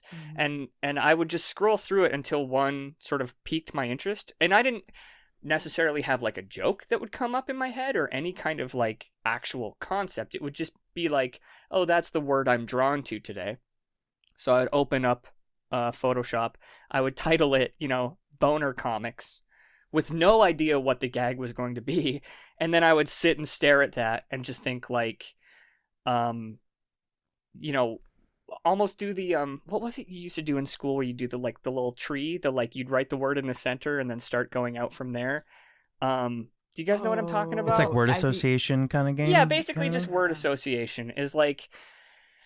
So like I don't know. Okay. Here's what I'll do. I'll do it right now. So Oh, nice. so like Do it let's say the on- word is like frog, because I just thought of that because I was reading about a frog just like the other day. If the word is frog, it's like you sit there and you go, okay, so I would write frog comics and I draw my panels and I sit there and I stare at my empty panels that say frog comic. And again, this might not be a funny thing. This is just going to be whatever idea comes to mind, right? And it's like you go, okay, frog. What do I do with, like, what do I think of when I think of a frog? And you go, like, I've actually written a few comics featuring frogs. But like, let's say it's like frogs lay a bunch of eggs. That's not that funny. So, or that doesn't seem that interesting. So That's I move on from that. hilarious. I don't know what you're talking I mean, about. it is kind of funny. You could do something with that for sure. But it's like, or it's like, maybe it's like dissecting frogs in a classroom. So, okay, this might really not be a funny joke, but it is the first thing I just thought of. So you draw a dissected frog in the first panel, and it's just a dissected frog, and you don't know what the next thing is going to be. Second one, maybe this is just a 2-panel comic. No, it's got to be 3. Dissected frog. Then the second panel is, turns out you see the dissected frog in the foreground, and in the background is another frog being arrested and put into a van. And it turns out that in the third panel, maybe there's a newspaper and it says like, serial killer frog arrested. And so the joke is that it's not a classroom. It's like another frog has done this ritually murdered this first frog and has been arrested. And then I think in my head I'm like, okay, and then you get to draw little frogs with police hats. You get to draw a little froggy ambulance or a little froggy car. You've got it's kind of gruesome. Every so time it's it still hops, they're like getting bounced around. It's like a frog ambulance. Yeah, maybe. Yeah, you can do. Yeah, exactly. Or it's like a toad is the ambulance, so it's like a bigger. There's a million little goofy things you now get to draw. They're lovers in the ambulance, and like. They're like completely spread open as a dissection, and their lover is like trying to get them to open up emotionally, and he's like, no. He's like, you won't open up with me. Like, it would just like lay yourself bare, spread open for me. There's a whole other strip is like you go from a frog dissection to about like taking it literally to a frog opening up. Like I honestly think like that's such a dumb but simple way to work. It's like it just came out of one word, and you just take that word and you go, what do I think is funny about, or what could potentially be kind of funny about this? How do I set something up and then misdirect it? I mean, that's like the whole is the way that you came up with the name 3-word phrase is you were like, what if I try getting suggestions for 2 words? And then you were like, oh whoa, let's get 3 ones. and then it was like, yeah, I just made a good comic off of this one. That's the name. Funnily enough, I actually just named it that because at the time webcomics were kind of hitting at the time. Like it was like when they were kind of blowing up, and a lot of the most popular comics were like the titles were 3-word phrases. Funny. That was literally it. So I went like, yeah, I'm just kind of poking fun at that. No one ever understood what I was doing ever. You're so it was meta. You're only for me. But yeah. Anyway, so like. That's so funny. It's a very kind of unofficial thing, and it's not like a particularly well kind of managed process, but it is at least like it's very rare for me that I like a lot of my favorite comics are ones that came out of natural things. Like some of them are just conversations I had with friends, and I would just say like, you know what, I'm stealing this whole conversation and turning it into I have a comic where it's a golf tournament on television, but the producers of it ran out of, like, for budgetary reasons, they had to film both the golf tournament and a bee documentary at the same time. Oh, I remember that one. That one's really funny. Which is really silly, but it came out of a conversation I had with my roommate where we were just riffing this dumb idea for like an hour about like this bee is doing his bee game which doesn't sound as good as your A game, but if you're a B, that's what you want. That was like, I didn't write that. Yeah. That's My funny. roommate made that joke, and I was just like, I'm stealing that directly from you. Like, that's a funny gag, and I turned it into a thing. My buddies used to roast me because like we would be talking, and then in the middle of talking, I would take out my phone and start writing something down, and they're like, "Oh, your ideas are so good, you have to write them down all of a sudden. You just said such gold." Yeah. And it's like, well, yeah, I'm stealing everything you just said. I also, the only time I ever, I woke up one day from a dream and had a comic fully written and drawn in my head, which was the comic where a guy goes to heaven which saint is it at the St. Peter? And St. Peter is like, asks him if he's ever what oh shit, boned a dude, I think is the phrase I use. Like, the idea being that like everyone in heaven has boned a dude at some point, and that's like plowed a dude is the words I used. He's like, oh wait, I'm not seeing where you plowed a dude, and the guy's like, oh, I never plowed a dude, and he's like, oh well, I guess you can come in, but you're not. I don't know if you're gonna fit in. Really, you're not gonna have anything to talk about with. Yeah, everyone here is plowed a dude. Like, I dreamed that entire comic and then woke up and ran to my computer to draw it, and to this day, it's still one of my favorite comics I've ever made. So, I mean, that's not advice, obviously. You can't really rely on dreams, but yeah. We had Reza from Poorly Drawn Lines a couple weeks ago, and he also said that sometimes he dreams comics. I still have to have that experience happen to me. I have never dreamt a comic. I have. If you're deep enough in it, I mean, you must be. I'm surprised you don't, because it's kind of like, it's like if you play Tetris and then you lie down and you see Tetris bricks in front of your eyes, you know? Like, I feel like that's where I was at that point in time, because I was really focusing hard on putting out content and like making stuff. And this one was like a little gift from I used to dream my like brain. that I had a full body of the coolest tattoos ever, and then I'd wake up and I'd run over to my desk and like try to draw myself and what the tattoos were, and then I would draw it and I'd be like, this is like a turtle with like pyramids on its back. Like, what does that mean? Like, why would I get that? It's like a full back piece with like hieroglyphs and stuff. You're right. You should do it. I did once though have one of those dreams where like you think about, you say a joke and it's so funny and everybody laughs so hard, and I woke up and I remembered the joke, but it was really bad. It's just that everybody in the dream was laughing. Yeah. Everybody in the dream was just on board, but in real life I was just like Yeah. That's a shame. That's too bad. That's too bad. I mean, I thought, I woke up, I was like, I got gold. I thought about it, and I was like, no. I have definitely woken up and written down ideas that I was like, that's amazing. And then I read it the next day, and I'm like, this is like, what nonsense. did this even mean? This is literally illegible. I don't. Yeah. No, this was the one time when it actually worked out, where it was like a fully fledged thing. But yeah. Do we have any questions from our patrons? I was just. Oh well. I mean, we could do 3-word answers in the spirit of 3-word phrase. All right, let's check real fast. Oh yeah, it's like, I observe storyboard artists making a transition to writing. How was it for you going from boarding to script? And I guess you can like answer that. Yeah, I think the boarding jobs I've had were largely board driven, which involved a lot of writing as it was. So for me, it was a pretty natural change. Yeah, more than 3 words, but okay. That's true. Yeah, sorry. I'm putting just like limits on you for no reason. Like, stupid. You get rated a C+ on that answer.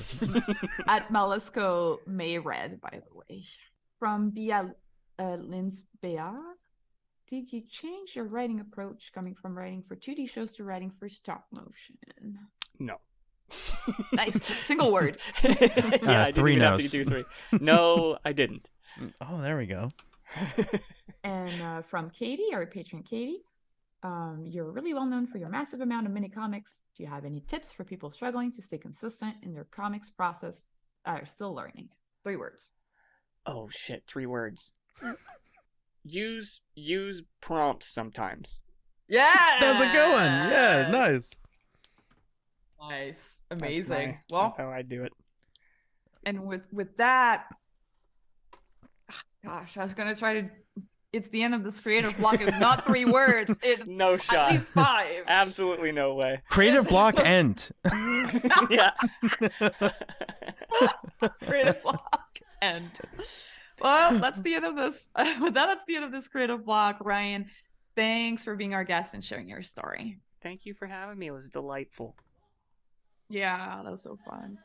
And thanks also to our listeners. Follow us on Twitter at CRTVBlock, where we ask for drawing prompts and questions to ask our guests.